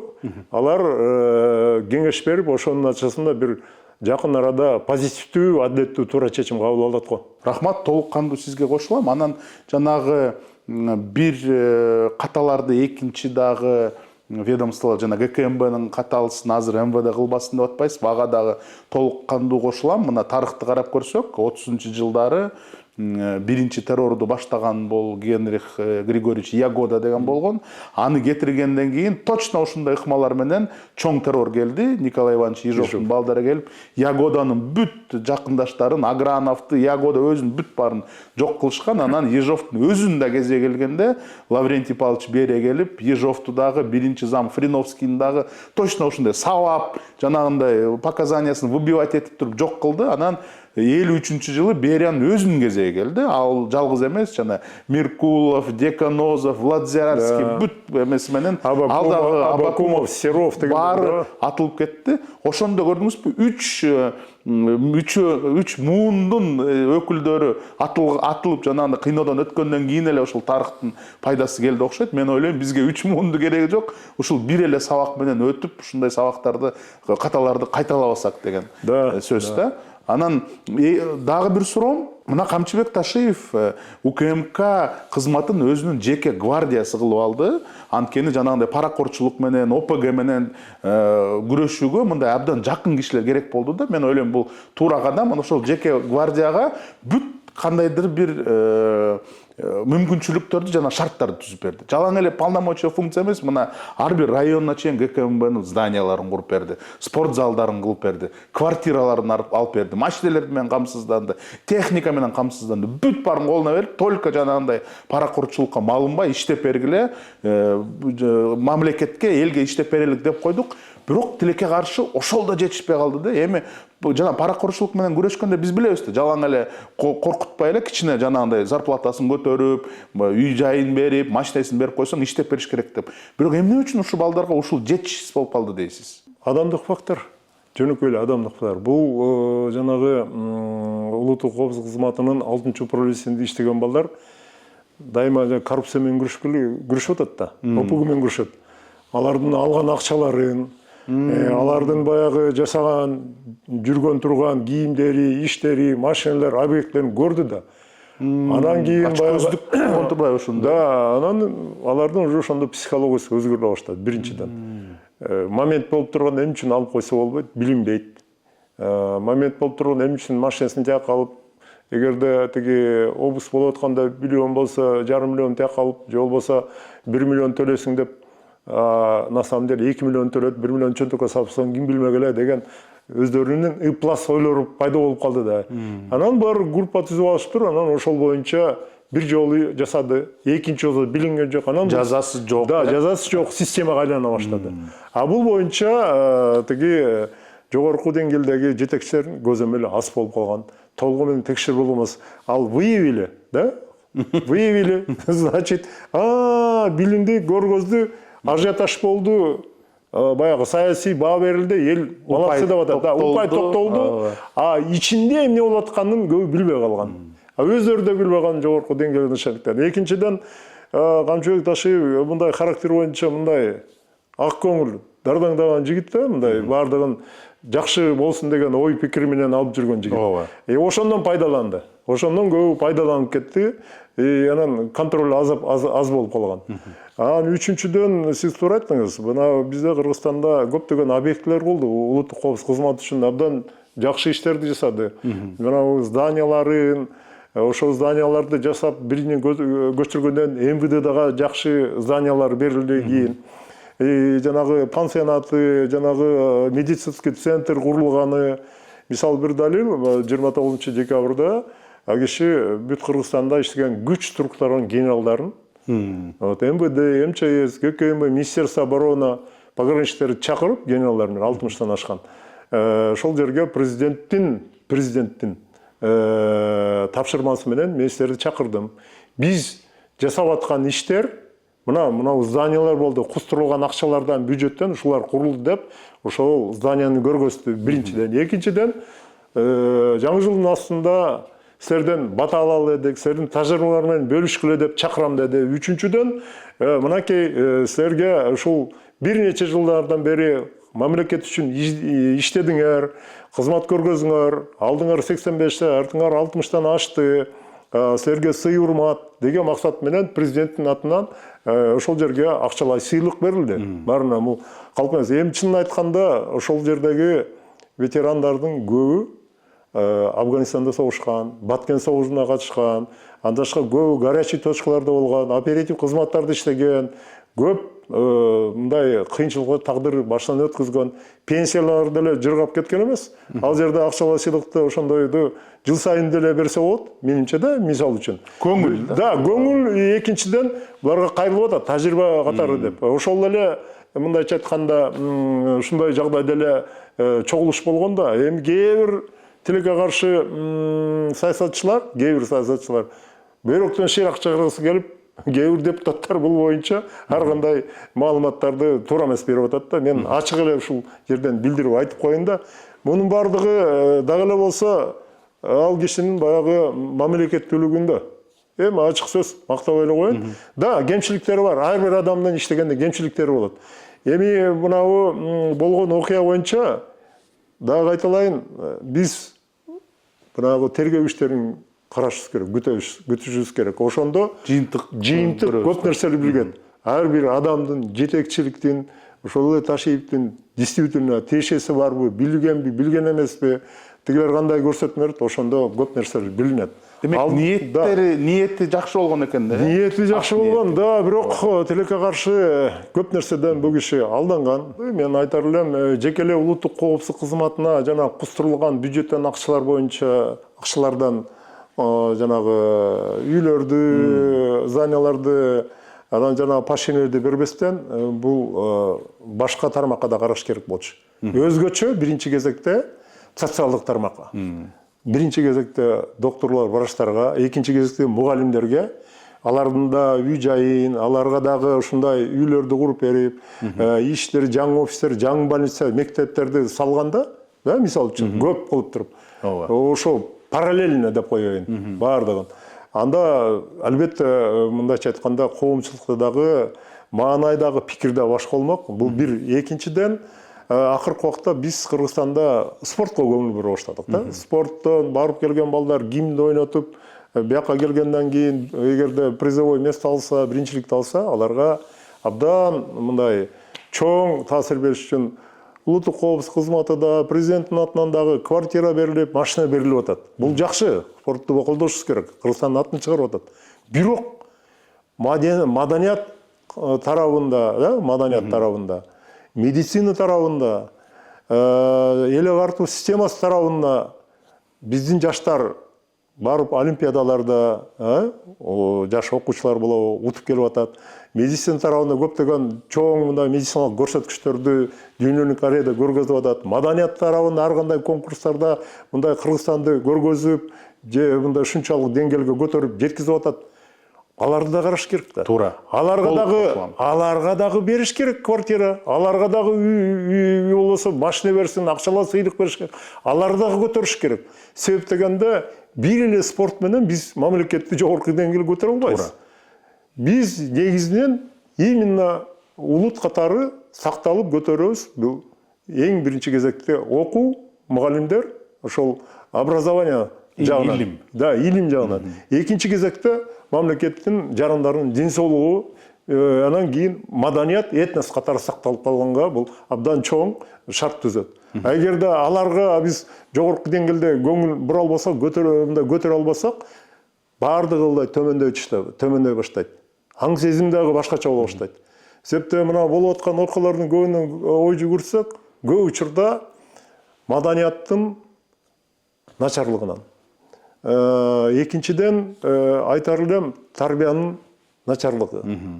Үчүнчүдөн бизде мынабу жогорку деңгээлде ыймандуу идеологиянын жоктугу десек болобу, же болбосо начарлыгынан ушул принциптер эгерде биз алдыга көтөрүлө турган болсок, ошо умтулсак, албетте анда бардык жагынан биздин элибиз дагы, экономикасы дагы, маданиятыбыз дагы жогорку деңгээлге чейин өсөт. Толук кандуу кошулам сизге, ооба. Аларга дагы дем берип, түрткү берип, мотивация берип, дух берсек, ооба.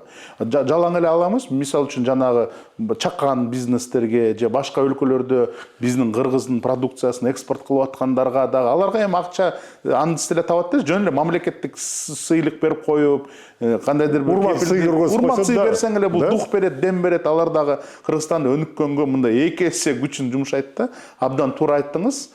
Анан УКМК боюнча дагы сөздү улантсак, азыр УКМКны чоң реформа кылабыз деп атабыз, кылат деп атат. Эми биринчи алгачкы кадамдар жасалды. 9-чу управление өзүнчө бир служба госохрана болду, чек аранын кызматы өзүнчө чыкты. Анан азыр дагы ушул УКМКны реформа кылып туруп, терроризм, экстремизмге каршыны калтырабыз деп атат. Мүмкүн кандайдыр бир тергөөнүн жаңы комитетин түзөбүз деп атышат ойлор бар. Ушу сиздин оюңузча азыркы убакытта эми УКМК чын эле чоң функциясын жасады, паракурушчулуктар менен күрөштү. ОПГны мына 30 жылда МВД прокуратуралар жасалбаган иштерин жасап туруп, ОПГнын башын кести, туурабы? Эми экинчи этапка кеттик. Ошондо УКМКнын азыр реформасы кандай болуш керек, алардын задачалары кандай болуш керек деп ойлойсуз? Коррупцияны толугу менен УКМКдагы башка органдардагы али жеңилик. Канткени менен коррупция бүгүнкү күндө дагы бар. Коррупцияны бир да мамлекет толугу менен жеңе алган эмес. Бул өтө кыйын, татаал иш. Муну абдан төмөндөтсө болот, проценттин соотношениет. Экинчиден, ОПГ боюнча мен айтар элем, ОПГ кайра башын көтөргөн учурлар кездеше баштады. Экинчиден, ОПГны жоюш үчүн бул комплекстүү, системный подход керек. Тилекке каршы бизде баягы компания болду, бирок системный подход боло алган жок. Эгерде улуттук коопсуздук кызматынын жанагы реформа жасоо боло турган болсо, бул баягы начальниктерин же болбосо управлениянын атын өзгөртүү менен чектелбестен, биринчи кезекте улуттук коопсуздук кызматындагы бүгүнкү койгон задачалар, бүгүнкү болуп аткан кырдаалдын негизинде көп нерселер өзгөрүш керек. Албетте, биринчи кезекте жанагы улуттук коопсуздук кызматына акыркы убакытта мындай жаманаттык кылганга шектүү болгон 2 эле управление бар экен. Ошол биринчиси жанагы 6-чы управление, экинчиси конституциялык коргоо управлениясы деп койгон ЗИ. Ошолордо ошол управлениеде иштеген кызматкерлер, начальниктери бүгүнкү күндүн талабына ылайык, бүгүнкү күндө болуп аткан окуяларга ылайык сабак алыш керек да, анализ чыгарыш керек. Ошонун негизинен ал жерге дасыккан, адилеттүү мындай иштей турган балдарды дагы жаңылатыш керек.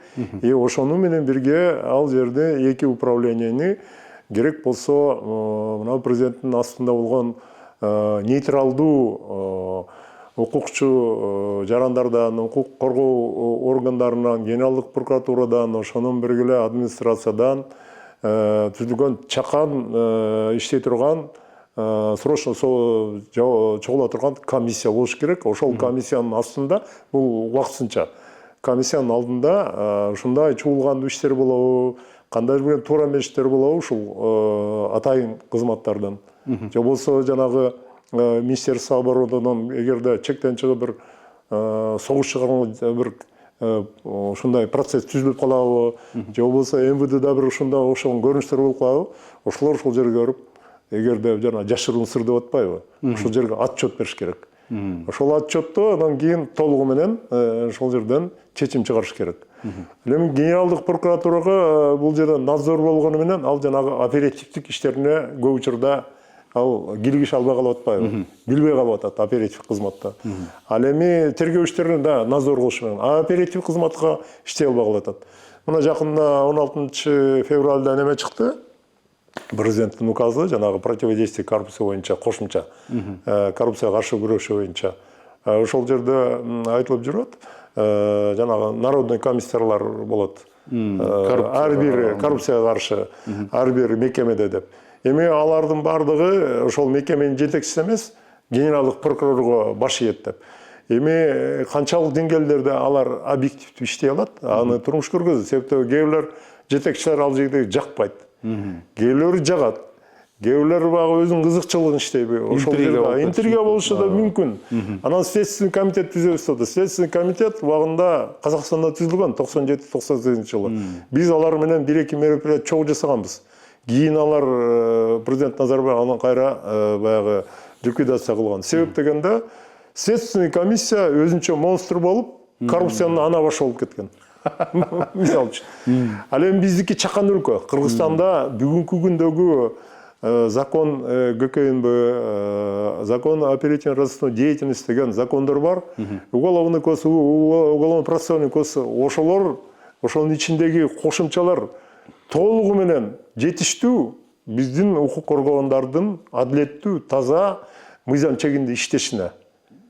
Ошолор эле аткарылса жакшы. Только бул жерден мындай систематический, комплекстүү контроль, подотчетность керек. Эгерде ошонун баары аткарылса, албетте биз ишти алып бара алабыз. Ал эми УКМКнын реформасына ачыктан ачык айтыш керек. Акыркы убактагы мындай өзгөрүүсүнө дагы бир шарт түзүш керек аларгачы. Ал шарт деген эмне? Акыркы убакта болуп аткан окуядан сабак алуу менен бирге эң биринчи кезекте ошол алардын жанагы иштеп жаткан, ушуга байланыштуу болгон адамдар кармалып атпайбы? Мурун Советтер Союзунун убагында мындай болчу принцип. Ушул сотрудникти, кызматкерди ким даярдады, жумушка ким алып келди, ким рекомендация берди, ошолдогу персональный ответственность, жоопкерчиликти тартчу. Эгерде жумушка келдиби, Петр Ахматов или Ташматов, берки, допустим, Ташматов Ахматов жумушка рекомендация берди, Ташматов кийин Ахматов бир кылмыш кылса или туура эмес кылса, ал же жумуштан кетчи, же болбосо жумуштан төмөндөтүлчү. Эң маленький немесе. Эгерде ал баягы чыккынчы болуп кетсе, ал дагы жоопко тартылчу. Вот взаимная ответственность болуш керек. Бул бир. Экинчиси биздин бул улуттук коопсуздук кызматында неме да, баягы аскердик да. Бул жерде единоначаль деп коет аскер, билесиң да, аскерде единоча баары бир начальнигине баш ийиш керек, бирден бир. Анан бирден бир баягы өтүп кетпеш керек. Начальник секирип, зампред, председательге өтпөгөн болуш керек. Субординация болуш керек. Субординация, тартип ушунчалык деңгээлде жогору болуш керек. Анан бул тиги премьердин тууганы, анан бул президент тууган экен. Анан кийин тияктан звонок болду, анан бияктан звонок болду. Анан тигини жейин экен, муну тияка коюш керек, мындай деген кадрдык маселесинде мындайча айтканда тандоо болбош керек. Кадрдык маселесинде анын иштеген ишине, анын жүргөн турганына, анын результатына карап туруп, анан кийин маселени көтөрүш керек да, ошого жараша иш кылат. Себеп дегенде анда кызматкерлердин арасында стимул болот. Ооба. Жакшы дегендердин, кызматкердин. Өзүңө ылайык, өзүң күчүң менен, өзүнүн акыл эси менен, өзүнүн мындайча оперативдик ишмерлиги менен келип атат да. Бул бир. Экинчиси, ал жердеги ар бир жасаган иштердин бардыгы баягы атайын банк данных аркылуу өткөнгө бардык шарт түзүш керек. барлық. Кээде андай шарттар түзүлбөгөн учурлар болот. Эми бул баягы мен ички методологиясын айтып атам, ички детальдарын айтып атам. Мындайча айтканда ал жерде дагы азыр баркы кетип калбады кичине. Эми ошону көтөрүү боюнча позитив иштер жасаш керек. Анан биринчи, экинчи башчылары мындай билдирүү жасап, же болбосо кандайдыр бир пиар жасаганды менимче токтотуш керек. Эрде пресс-служба бар. Пресс-службага мыйзам ченемдүү маалымат берилет, такталган, аныкталган, ошону тегергенде бүт бардыгын билдирүү постоянно жасап туруш керек. Ар бир арыз бардыгын дайыма каралыш керек.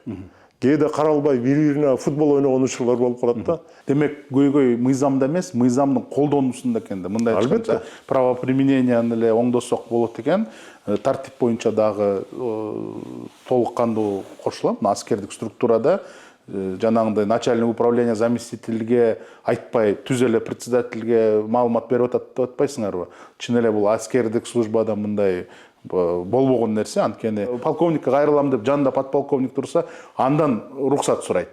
Товарищ полковник, жолдош полковникке кайрылсам болобу деп, мына субординациянын күчү.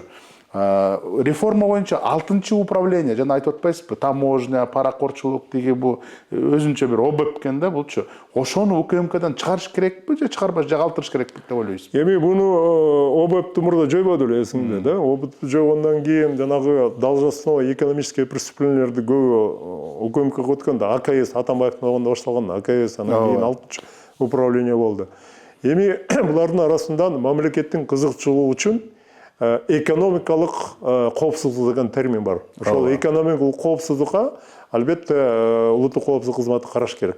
Экономикалык коопсуздукка бул ар кандай, мисалы үчүн тышкы экономикалык коопсуздук, ар кандай проекттер келет, ар кандай проекттер келет, инвесторлор келет. Алардын максаты эмне? Действительно бизге ошондой объекттерди курабы, алардын жанагы жөндөө мүмкүнчүлүктөрү барбы, же Кыргызстандан момундай ар кандай объектлерди, жер жаратылышпалыктарын алып атат, алардын артында эмне жатат? Эл аралык деңгээлдеги ар кандай мафиялык группа жокпу, же болбосо эл аралык деңгээлде акчаны баягы стирка деп коюп жууп атабы Кыргызстан аркылуу, банктардын ошого тиешеси барбы? Ошондой деңгээлде албетте экономикалык коопсуздук керек. Экинчиси бул жанагы должностное преступление деп коет. Эми должностное преступление бул жанагы биринчи министрлерден, глава администрация болобу, андан тышкары замбы болобу, управление ар бир мамлекеттик органдагы чиновниктер, должностьтор, ошолордун канчалык деңгээлде ушул же тигил кылмыштуу көрүнүштөргө тиешеси бар жок, булар дагы көзөмөлдө болуш керек. Эгерде алардын бардыгын көзөмөлдөп, алар боюнча баягы мамлекетке мындай урон келтирбеш үчүн, ущерб келтирбеш үчүн алдын ала профилактик иштери, сүйлөө иштери алдын ала жүрүп турса, анда бул албетте жакшы. Эми ал боюнча маалыматтар бар. Маалыматтар болуш керек. Бул дагы өзү бул мамлекеттин баягы коррупцияга каршы күрөштө болгон негизги иштердин бири болот улуттук коопсуздук кызматы. Демек 6-чы управление калыш керек. 6-чы управление майдаланбаш керек. Майдаланбаш керек да, кээ бир функциялар бар, аны ички деталдарын азыркы жаңы келген жетекчилер анализдеш керек. Анан ошонун негизинде кээ бирлерин жокко чыгарса болот, жөнөкөй баягы компетенция кирбеген, же болбосо башка бир майда чүйдө мындай чатак иштерге аралашпаганга аракет кылыш керек. Ошондой болуп калды. Участковыйдын жасаган ишин дагы УКМКлар келип киришип калбады. Дордойдо соода кылып атса ошого УКМКлар келген. Ал участковый жанагы проституция, андан жанагы спорт менен заниматься эткен боевой самбо эмес, берки ММА менен заниматься эткендерге чейин кийлигишип, же болбосо жанагы кээ бир таможниктер туура эмес иш кылып тартибине чейин кийлигишип кетпеди. Эми бунун бардыгы чынын айтканда компетенциядан жогору чыгып кеткен, чектен чыгып кеткен. Система болуш керек да, баарын көзөмөлдөгөн система. Ар бир өзүнүн көзөмөлдөгөн система ошого ылайык иштеш керек. Бул баягы 30-жылкы НКВД эмес да бүгүнкү күндө. Бул заман өзгөрдү. Башка. Бүгүнгүндө психология башка. Бүгүнкү күндө маалымат ресурстары ушунчалык деңгээлде керек болсо жанагы Египетте президентті алмаштырып қойбады. Түркияда маалымат ресурстарының негізінде тіге президент Турция аман қалбады, ошоны қолданып отыр, елді чакырып отыр. Ошон үчүн бүгүнкү күндө тем более биздин Кыргызстанда ел коомчулук аябай активдүү маалымат ресурстарында. Сол тармактарды аябай активдүү. Бүт бардыгы саясатчы, аналитик, серепчи бардык тармактар боюнча неме суроолорго жооп, ошол эле прогноздорду берип, бардыгы мындай тергеп, илкеп салат. Ошон үчүн бизде бүгүн бирдеке болсо жашыра албайсың мындай жаман көрүнүштөр. Бир жолу жашырат, экинчи жолу, үчүнчү жолу бүт барын элет, анан кийин эле билинип калат баары. Билинет, билингенде да согулуп түшөт аябай катуу. Дагы бир абдан кызыктуу суроо бул геополитика боюнча. Эки соцтармактарда эки суроолорду байкап жүрөм. Биринчиси ушул Камчыбек Ташиевдин алганына Кремлдин тиешеси бар, Путиндин батасын алып келди, анткени жана Лента.ру башкаларда чыгып калдыбы. Камчыбек Ташиев главный эмне дейт, русофоб дейт, ошол кетти деген заголовок менен кээ бир прокремлевский ЖМКлар чыкты да. Анан экинчи суроосу бул өзүңүз айтып кеттиңиз, бир убакытта Таджикистан, Түркменистан, Турция, дагы бир биздин коңшу өлкөлөрдүн атайын кызматтын башчылары алынып калды депчи. Анан дагы ошондой бир кандайдыр бир маалымат жүрөт. Ошол Мюнхенден, Германиядан Ташиев коңшу өлкөнүн өкүлү менен жолугуп, чогуу кандайдыр бир пландарды курган деп. Ошол кандай чындыкка жатабы же жокпу деп ойлойсузбу? Камчыбек Ташиевке 2024 жылдын аягы, 25 жылдары Россиянын кээ бир саясатчылары, кээ бир блогерлери активдүү түрдө жанагы материалдарды жаза баштады. Каршы жаза баштады. Материалдардын кээ бири каршы болсо, ачык түрдө кээ бирлери баягы жылмаланган боло баштады да. Эми анын себеби эки түрдүү караса болот. Биринчиси баягы bunun bayağı мекенчилдигинде десем, мекенчилдик катары кыргыздардын жаранын колдоо, коргоо, анан эсиңиздерде болсо керек, Россияда 2024 жылдын аягында кыргыз жарандар өздөрүнүн банясында баняга чыгып атканда атайын кызматтагы аскерлер, полициялар келип туруп, тепкилеп, үстүлөрүнө басып, ушунчалык кордоп, аброюн кетирип, интернетке чыгарып жиберген, андан тышкары жанагы скинтке кошулган көп группалар кыргыздар боюнча абдан бир терс маалыматтарды берген. Анан ошо Россиянын жана Соловьевдин каналында Михеев деген бар. Ал дагы бир 2-3 жолу ошо кыргыздар боюнча мындай жылмалаган бир туура эмес сөздөрдү айтып келишти. Анан жакынкы арада 1-3 ай мурун Соловьев да өзү айтып койду. Эми ал дөйдүрөп койду, анын аркасында эчтеке эле жок болуш керек, ордуна койду болуш керек Россияда. Популизм. Да, популизм. Булардын бардыгы жөн айтылбаса керек, алардын өздөрүнүн билгени болушу мүмкүн. Же болбосо алардын артынан баягы жип менен тартып кой берип жүргөн адамдар болушу мүмкүн. Ага себеп болду, себеп дегенде Ташиев баягы ошолорду көргөндөн кийин, билгөндөн кийин албетте баягы Россиянын биякта иштеген кээ бир кызматкерлери ачыктан ачык туура эместерди мына Ош областында жүргүзгөнү боюнча маалымат түшүп, анан аларды кармоого убактысынча мындай көргөзүп койду. Албетте бул жаккан жок. Биринчиден. Экинчиден дагы бир мисал катары айтар элем. 30 ноябрда 2025 жылы Кыргызстанда ОДКБнын юбилейный мындай чоң саммити болду. Ошол саммитте коопсуздукка тиешелүү маселелер көп каралды. Бирок эмнегедир Ташиев ага катышпай калды. Ошондо эле бир кандайдыр бир звонок болгондой сезилген да мен үчүн. Ошол 30-чы эми үчүн вице-премьер-министр, куратор силовых структур, председатель ГКМБ ошол көптөгөн маселелерди коопсуздук боюнча карай турган, коргонуу маселелери боюнча карай турган тиешеси бар адам ошого катышпай калганы таң калыштуу болуп калды. Массалык маалымат каражаттарында аз-маз жазышты, анан токтоп калды. Андан кийин дагы бир-эки макалалар чыгып калды Ташиев боюнча. Ошо каршы пикир айткандар. Эми алар түздөн түз катышпаса дагы коомчулукта кандайдыр бир электоратта элдин арасында коомчулукта бир мүнөз түзө баштады да, адам ошо адам боюнчачы. Бул бир. Түздөн түз килигиши, конечно, мүмкүн эмес. Эми балким бизге билинип билинбеген кандайдыр бир Ташиевдин башка бир мамлекеттердин ОДКга кирбеген же болсо ОДКга кандайдыр бир деңгээлде терс каршы айткан башка мамлекеттердин атайын кызматтарынын жетекчилери менен жолугушуусу болуп калган, аны россиялыктар билип алып, анан кандайдыр бир деңгээлде буга мындай өздөрүнүн каршы пикирин айтышы мүмкүн да. Мындай дагы болушу мүмкүн. Бул коомчулукта, то есть атайын кызматтардын ортосунда билингенден да билинбеген маалыматтардын негизинде көп иштер болуп калат. Бул дагы себеп өзүнчө бир жагдайды түзүшү мүмкүн. Анан берки биягын караганда менимче бүгүнкү болуп аткан жанагы 75-нин айткандары, чакыруулары, анан мен айтып кеткен көптөгөн себептерчи. Бул вице-премьер болуп, чек ара маселелери, пограничный, улуттук коопсуздук кызматы, анан көп иштерге аралашып, ошого чачырап кетти да, убактысы да жеткен жок. Күчү дагы баарына жетпейт, толугу менен контроль дагы азайып калган. Ошонун баардыгы анан өздөрүнүн колдоочу жакындары дагы кээ бир учурда подставлять этип жүрүштү.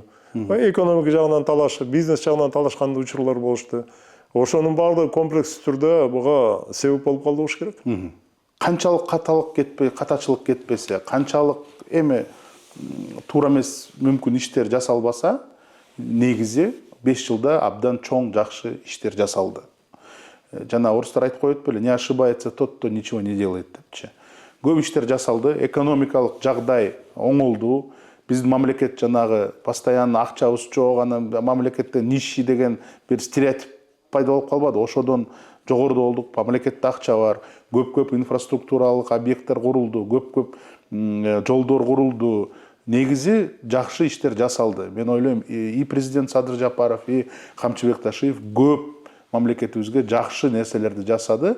Менин чоң коркунучум азыр алардын албетте душмандары көп. Ошолор азыркы жагдай менен жагдайга карата өзүнүн реваншын алып калбасы деген коркунучта. Биринчи бул албетте саясатчылар, жана чет өлкөдө жүрөт саясатчылар, бул жакта бар, саясий күрөшкө тойбогондор көп. Экинчиден бул жанагы кустуризациядан өткөн паракурчулар, алар дагы өзүнүн реваншын алат. Бирок эң коркунуч жараткан, коопту жараткан бул ОПГнын мүчөлөрү. Булар албетте кайра келип ушул криминалдык бийлигибизди орнотобуз деген реванштык ойлор бар. А төртүнчү болсо, сиз менден жакшы билесиз, бул деген жанагындай диний экстремисттер.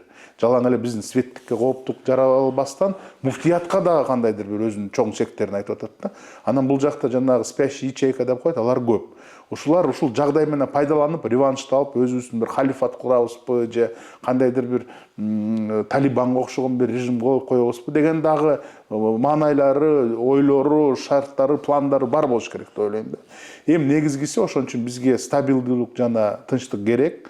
Мен ойлойм, азыр президент Жапаровдун элдин ишеними чоң. Мен ойлойм, ушу Камчыбек Ташиев дагы абдан өзү түшүнүп атат, эми досу да экөө сүйлөшүп, ал дагы кайра кайтса мүмкүн кандайдыр бир пайдалуу бир ишке ээ болот. Мүмкүн ошол эле экстремизм менен күрөшкөнгө, террористтер менен күрөшкөнгө. Бунун энергиясы көп, тажрыйбасы мындай кандай организатордук тажрыйбасы чоң. Мүмкүн ошого кылабы. Ушул экөө бири-бири менен кармашып туруп реваншисттерге жол ачып бербесе деген ойдомун да. Ушудан алыс болгон үчүн эмне кылыш керек деп ойлойсуз? Эсиңизге сала кетейин, 2010-жылы бул реваншист деген терминдерди убактылуу өкмөт чыгарганда, реваншисттер келет, ал эле бул коркунучту жаратып отуруп, анан бийликке келишпеди беле. Эч кандай реваншисттер деле болгон эмес, бирок кээ бир саясий топтор баягы бийлик талашып, аларга каршы чыккандар болгон. Бүгүнкү күндө саясий топтор бар, бирок алар көмүскөдө да билинбегени менен.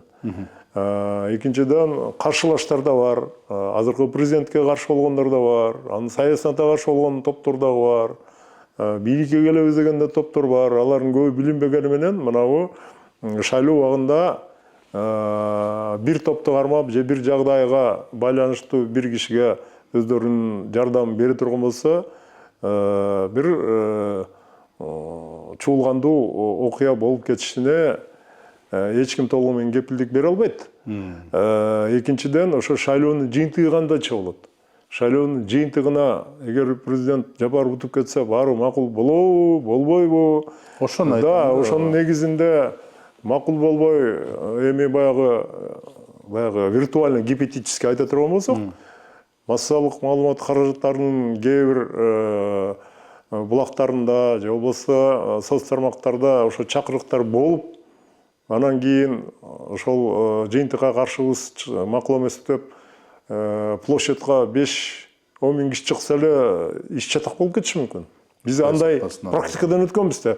Ошол моментте биз дагы кем калбайбыз, биз дагы келебиз деп жанагы диндик экстремисттик топтордун мүчөлөрү убагында айтып кетпеди эле, улемдин кишилери, кээ бирлери. Биз дагы бийликке келишибиз керек, бийликке барышыбыз керек деген. Ошол жагдайдан пайдаланып, эми толугу менен бийликти ала албаса дагы ошондой бир ультиматум коюп, ошого келгенге шарт түзүшү мүмкүн. Эсеп дегенде биз акыркы убакта эстен чыгарбашыбыз керек. 14-15 жылдары Кыргызстандан ошол Ирак, Сирияга кетип согушуп жүргөн жигиттер, кызды уландардын саны 1000ден ашып кеткен. Ал билингени, билинбеген андан да көп. Кээ бирлери каза болду, көптөрү баягы Түркия, Иордания, Афганистанга өтүп кетишти. Алардын уже экинчи поколениеде балдары, кыздары чоңоюп калышты. Бүгүнкү күндө маалымат таласында интернет аркылуу, телефон аркылуу сүйлөшүп, бул жактагы уктап жаткан ячейкалары, билинбеген жактоочулары, алар дагы өздөрүнүн баягы убактысында келгенде шарттарын коюп чыга калышы мүмкүн. Экинчиден, бүгүнкү күндө жанагы экстремисттик диний идеология могу 5-жума күндөрү ар кандай ушундай окуяларды жасаш үчүн атайын барып алып туруп провокация да жасашы мүмкүн, эгерде ошондой кокус жана башаламындык болсо керек. Эсиңизге сала кетейин, 2011-жылы, баягы 10-жылы башаламандык болгондо Жайшул Магди деген Кыргызстандын тарыхында биринчи жолу террордук экстремисттик топ түзүлгөн. Алар кийин площадьта бир жарылды, анан Арашан айылынын четинде согушуп баары каза болбоду, бир сотрудник каза болду. Бул ага мисал, алардын бүгүнкү күндөгү калган калдыктары, мүчөлөрү дагы эле болсо бар. Кыргызстанда 21ден ашык экстремисттик террористтик топтор бар. Алар бүгүнкү күндө кандай акыбалда, кандай ситуация жашап атат, көп маалыматтар аз чыгып калды. Себеп дегенде мамлекеттик деңгээлде журналисттер, массалык маалымат каражаттары көбүнчө мына акыркы болуп аткан окуялар боюнча мындай маалымат берип, ал жагда жакшы карап болот. Бирок эч ким кепилдик бере албайт, эртең же бирси күнү бир террордук акция болуп кетет деп. Бул деген булар идейный фанаттар да. Булардын бир күндө чыгуусу же бир террордук акция жасашы любой убакта болуп кетиши ыктымал. УКМК ушул жагына басым кылып караш керек деп ойлойм. УКМК ушул жагына да карап атат. Бирок канткени менен акыркы убактагы окуялар буга далил боло алат. Кыргызстандын улуттук коопсуздук кызматы акыркы убакта биздин коңшулаш мамлекеттер менен ОДКБ линиясы боюнча, антитеррор СНГ боюнча, ШОС боюнча, андан тышкары эки өлкөлүк кызматташтык боюнча көптөгөн маалыматтарды алмашып, бири-бирине жардам берип турушат. Бирок канткени менен бул аздык. Себеп дегенде акыркы убактагы биздин коңшулаш өлкө Тажикстанда болуп аткан окуя, жана салыштырмалуу эмне үчүн Кыргызстанда кетти, анан Тажикстандыкы кетип калбадыбы? Тажикстанда кеткени бул алардын президентинин катуу ооруга чалдыгып, анан Тажикстандын президентинин командасында да экиге бөлүнүү бар да, балдар 9 баласы бар экен. Анан көп балдары, жаштары ошол баары бүт сферанын баарын басып алышкан да. Анан улуу кызы администрациянын башчысы, баласы жанагы спикер болуп турбай, экөөнүн ортосунда бийлик талашы болушу мүмкүн. Ятимов берки маалыматтарга караганда тиги улуу кызынын командасында. Албетте, эгерде бийлик өзгөрүлүп кете турган болсо, баласына келип калса, булардын баардыгы гонениеге кетет. Экинчиден, билинбегени менен Ятимовдун дагы мындай көптөгөн ар кандай кылмыштуулукка тиешелүү адамдары кармалып калган да буга чейин да. Анан ошого байланыштуу бул баягы Германияга Мюнхенге кетип атпайбы, анан экөөнүн ошол жердеги эмеси дал келип калып атпайбы, бир убакта ошондой болуп калды. Ал эми экөө ал жерден барып кандайдыр бир сүйлөшүүлөрдү кокустан эле жолугуп же кокустан эле бир кайрылып калбаса, мындай бирдиктүү бир позиция иштеши мүмкүн эмес. Ал эми Тажикстанды эмне үчүн айтып атам? Тажикстанда эгерде кокус президент өтүп кетсе, балдары бийлик талашып калса, аркы Афганистандын бир нече райондорунда, чек ара райондорунда мурдагы Тажикстандан качып кеткен оппозиционерлер, кээ бир сотрудник милиционерлер, кээ бир жанагы террористтик экстремисттик уюмдардын мүчөлөрү деп шектүү болгондор ошол жакта жүрүшөт. Алар ачык эле айткан былтыр, биз бирдеке болсо 2-3 күн ичинде эле басып алабыз, кирип келебиз деп. Эгерде чатак башталып кетсе, алар кирип келсе, биз да катышабыз. Биз ОДКБнын мүчөсү катарында катышабыз. Албетте ал жерде катуу чатак болуп кетсе, анда гуманитардык катастрофа болот. Элдер качкындар пайда болушат, качат, Кыргызстанга, Өзбекстанга катышат. Жагдай кыйын. Орустардын 201 дивизиясы бар да. 201 дивизиясы бүгүнкү күндө номиналдуу болуп калды да. Көбүнчөсү ал жерде баллистикалык ракета, андан кийин баягы Искандер деген, андан тышкары атайын Арлан деген чалгынчы аппараттары бар.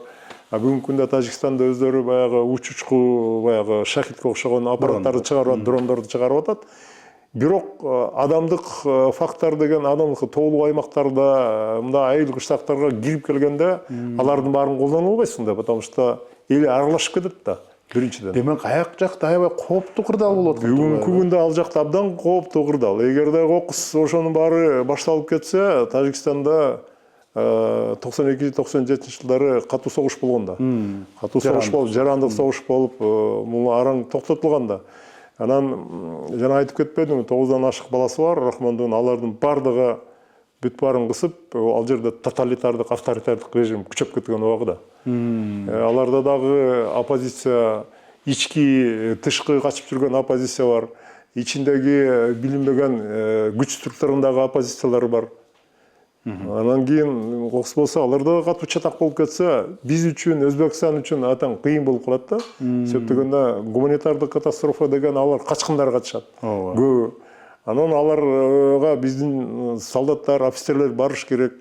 Анан тиги ошолор менен согуш керек. ОДКБдан тышкары бизге жакын болуп атпайбы алар? Ал жакты басып алса, экинчи бизге келет да алар. Эми толугу менен басып алат дегенин мен алысмын, бирок ичине кирип келсе, согуш катуу болот, граждан согушка айланып кетиши мүмкүн. Ичинде дагы билинбеген ячейкалар бар да. Акыркы убакта Рахман ал жерде ислам динине ишенген адамдарды көп кысып, көптөгөн мечиттерди, музей, дом культуры анда мындай кылып жибербедиби? Анан сакалчандарга да катуу мындай үстөмдүк кылды. Анан бизнесмендерге катуу мындай баскынчылык кылып койду. Недовольныйлар көп. Недовольныйлар көп, ачык сөз. Ошон үчүн ал жактагы ситуация абдан коркунучтуу. Үчүнчүдөн талиптер дагы аябай нааразы. 2021 жылы баягы америкалыктар кетип калгандан кийин Афгандын ошол жактагы мамлекетинин кээ бир кызматкерлери, андан кийин аскер кызматкерлери көптөгөн техникаларды Өзбекстан менен Тажикстанга алып качып кетишпедиби? Алар сураган, кайра бергиле. Булар бербей койду, и талиптерди да тааныбай койду. Тажикстанда мен билгенден Афганистандын мурдагы элчилиги дагы эле турат. Ошон үчүн ал жакта. Анан үчүнчүдөн баягы Ахмад Шах, Масудтун баласы Ахмад Шах деп аталат. Баягы Панчер капчыгайында көптөгөн согуштарды талиптерге каршы жүргүзбөдү тажиктер. Афганистандагы тажиктер. Себеп дегенде Афганистандагы талиптер пуштундар да көбү. Алар бүт баарын пуштун кылабыз деп, ал жактагы башка улуттарга үстөмдүк жасай баштады.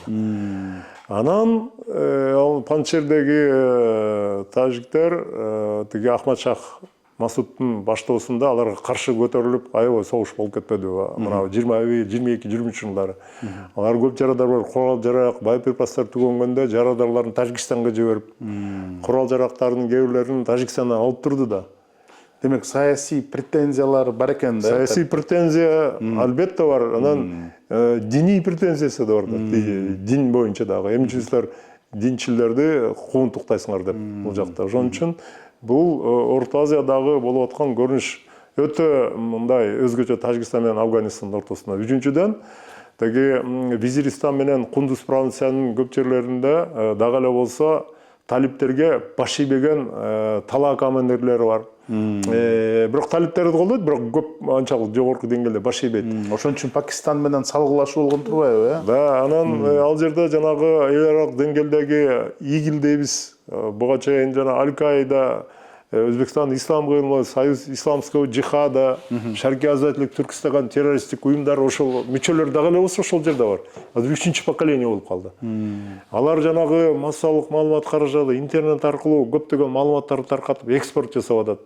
Террордук идеяны, талиптердин идеясын ушундай ислам мамлекети болуш керек, ошондойду жаратып атат. Мынакей биз жеттик, биз деген мисал боло алабыз деген максатта. Алардын арасында мен билгенден акыркы убакта атайын шахидтерди даярдаган учурлар бар.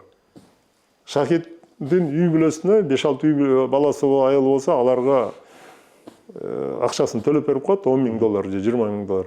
Бирок тиги өзүнүн жашоосун таандык эмес, любой моментте задание берет, шахид поездин кийгизип туруп, бир задание менен кетет.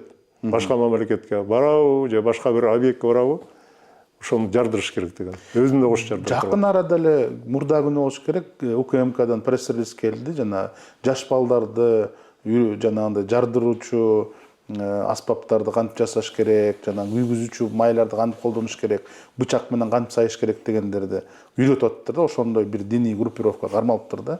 Демек ошолордон өзөгү тияк жактан чыгып аткан турбайбы ошондой? Ал мурун эле башталган. Мурун эле азыр просто баягы маалымат катарында билинип калды. Мурун эле башталган. Ошон үчүн азыр талиптердин өздөрүнүн жетекчилери бири-биринен коркот, чотушуп турушат. Министр обороны менен министр МВДнын өртөсүндө карамаштык дагы болсо бар. Тажиктердин жанагы бүгүнкү күндөгү лидери ал тиги немеде эмес, Кабулда эмес, Кандагарда барып жашайт. Министр внутренних дел менен полиция деп коелу, полициясы менен оборонун ортосунда кээде бири-бирине карамаштап атышып кеткен убактарда кездешкен. То есть ичарадагы булар анча мындай бирдиктүү эмес, баягы бирдин болгону менен. Тажикстанды эмне үчүн басып алабы деген коркунуч бул эми Рахмон, эгерде Рахмон менен бирдеме болуп турса, көбүн Рахмон кармап турганда кандайлык терс сапаттар болбосо, жанагындай эми жарандык согушту өткөн, күчтөрдүн немелерин билген, өзү күчтүү мындай авторитардык лидер го, ал кармап турганда, белки Рустам беле аты баласы. Рустам кандайча ошолорго салгылаша алабы алар менен, кызын вообще айта албайм да. Ошон үчүн ошондой дагы мүмкүн Орусия мындай ага жол бербестир, бирок Орусиянын өзүнүн чоң согушу бар да. Эми ачыгын айтканда Тажикстанды талиптер же тиги афгандык жанагы террорчу махажаттар толугу менен басып алат деген мен алысмын, андай болушу мүмкүн эмес. Бирок согуш чек арага жакын айыл кыштактарын кирип келип басып алып, ошонун негизинде катуу согуш болуп, Тажикстандын экономикалык ресурсу, адамдык ресурсу абдан корголуп калышы мүмкүн. Албетте бул элдердин арасында паника жаратып, бийликти алмаштырууга шарт түзүп коюшу мүмкүн. Эми жана да баласы бул Рахмондой чечкиндүү боло албайт, себеп дегенде бул баягы аябай жакшы кыймылда, жакшы мүнөздө, мындай комфортный условияда чоңойгон бала да. Анан экинчиден бул Рахмондон запы жегендер да көп да. Баласы, кызы, үй бүлөсүн жактырбагандар да көп. Аларды четке кагып туруп, башка бийлик алып келип коюшу мүмкүн. Ошол ОКМКнын ушул жакта жумушу көп экен. Бир эле жана көрөрмандарга түшүндүрмө берсем, Сюмин Ятимов деген бул Тажикстандын ОКМКнын башчысы болчу. Азыр дагы жакын арада ал дагы бир убакытта ошондо камчыбек Ташимов бир убакытта орундан кетирилди да. Бизге кайра кайрылсак, ушул парламенттин дагы ролу көп болуп калды деген сөздөр болду. Азыр мына бир нече депутаттар мандатынан айрылды. Дагы ошонун үстүнөн дагы 15 депутат кетет деген ой болуп атат. Ошол парламентте кандайдыр бир коопсуздуктар, кооптуу нерселер барбы? Анткени сиз айтпадыңызбы, көп атка минерлер ушул Ташиевдин кадрлары болуп калды деп. саясатчы талдоочулар айтып атат, парламенттин да көп пайызы бул деген Ташиевдин тарапташтары болуп калды. Ушул парламенттен дагы кандайдыр бир кадамдарды жасамак, жана 75-тин каты бекеринен парламентке барган жок да. Бекеринен ошол убакыттагы спикер Шакиев аны каттаган жок да. Ушу парламенттин тагдыры кандай болот деп ойлойсуз? Эми бүгүнкү парламент тагдыры бул дагы өзүнчө реформага алып келатат, акырындап тазалануу боюнча. Эми себеп дегенде жанагы 75 адам чакырык жасаган кат парламенттин айрым депутаттарында текшерүү болуп калды да. Балким ошол катты даярдаган, ошондой чакырыктарды жасаган авторлордун бири эгерде тергөө иштери ачыктан ачык улам жүрүп отурса, мурдагы спикерге да алып келиши мүмкүн. Экинчиден, алардын жанагы Ташиевке жакын адамдары дегендердин көбү, баягы алардын көбү убагында Ата журт партиясында жүргөн да. Анан кийин баягы Мекенчил шайлоо болгондо, акыркы шайлоо болуп атканда, өздөрү катары лично өздөрү катары чыгып атат да. Түбү ошол Ата журт партиясына өсүп келип атат. Ошон үчүн негиз бар буга. Негиз бар.